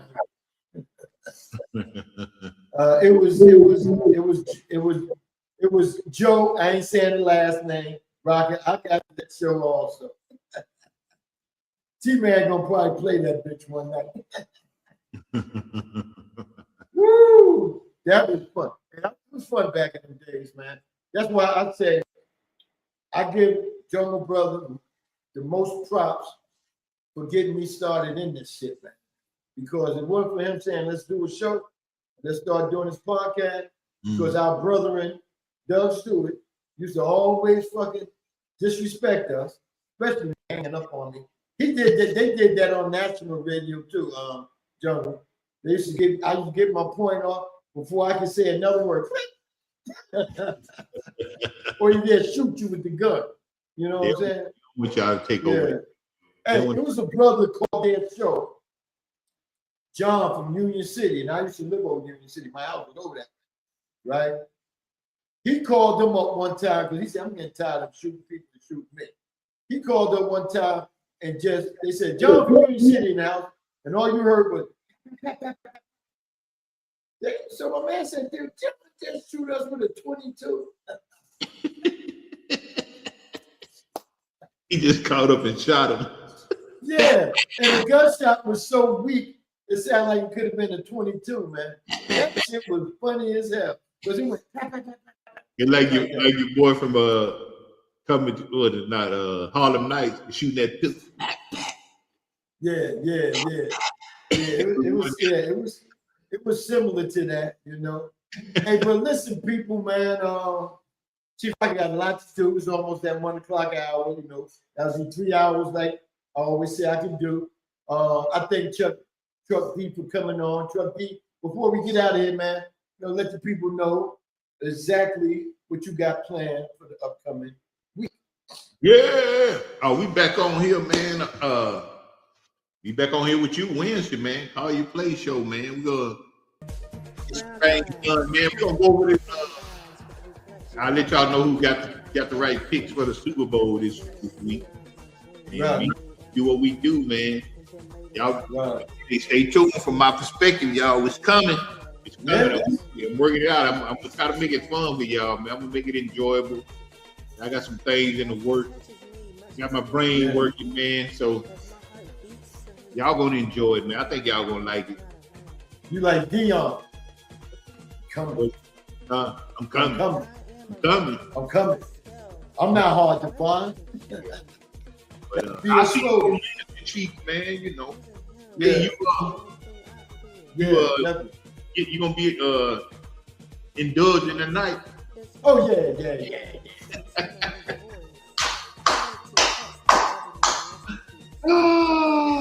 Hey, matter of fact, American Idol come on tonight, the new season. And if y'all say, damn, Chief, nobody wants it no more, I do. I like to hear people sing. Really, I ain't never watched American Idol, man, to be honest with you. I ain't never watched it. But, maybe. Yeah. Hey, man, but anyway, man, yo, my brother, you enjoy your, what'd you say? I was telling everybody, peace out. I'll see y'all on Wednesday. Oh, yeah. You enjoy the rest of your day, and I'll holler at you later. Listen, man, I thank everybody for coming out, background listeners, my chat room listeners, man. Listen, if it wasn't for God waking me up this morning, there wouldn't have been no show. It wasn't for God just being with me, helping me deliver, just train of thought, you know, being able to talk to you, you know. Without him, it's no us, it's no show, it's no unity that we do not really have in this United States. So why don't we just step out and invite one person or two people to come to these podcasts so we can have family all over this world. You know what I'm saying? We got people all over the world listen, but we want closer family listen to these shows each and every day. You know? I ain't just saying my show, I'm talking about all shows. But anyway, tonight, Miss Poetic Sins come on. You know, the house, I was gonna say the wrong show, on the Poetic Lounge, where she be playing music. She also take requests sometimes. You know, check her out tonight. Tomorrow night, the Jerseyvern show. And tomorrow we'll just let you know the rest of the schedule throughout the week. But everybody enjoy, man. T-Man may come over to pop up here and there. So just be looking out for T-Man on Mixcloud. But, you know, like I said, until then, right, everybody be safe out here. You know, don't even say shit to ICE. If ICE come in your neighborhood, we want to see you tomorrow. You don't want to hear you being statistic or being locked up or taken away from us. So just leave them people alone, man, you know, and enjoy your time, man. With that, I'm going out on my theme song. Enjoy, stay sweet, and to the women, stay sweet. Men, keep that style ass motherfucking taste, and I'm gone. Network.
Mr. Funky,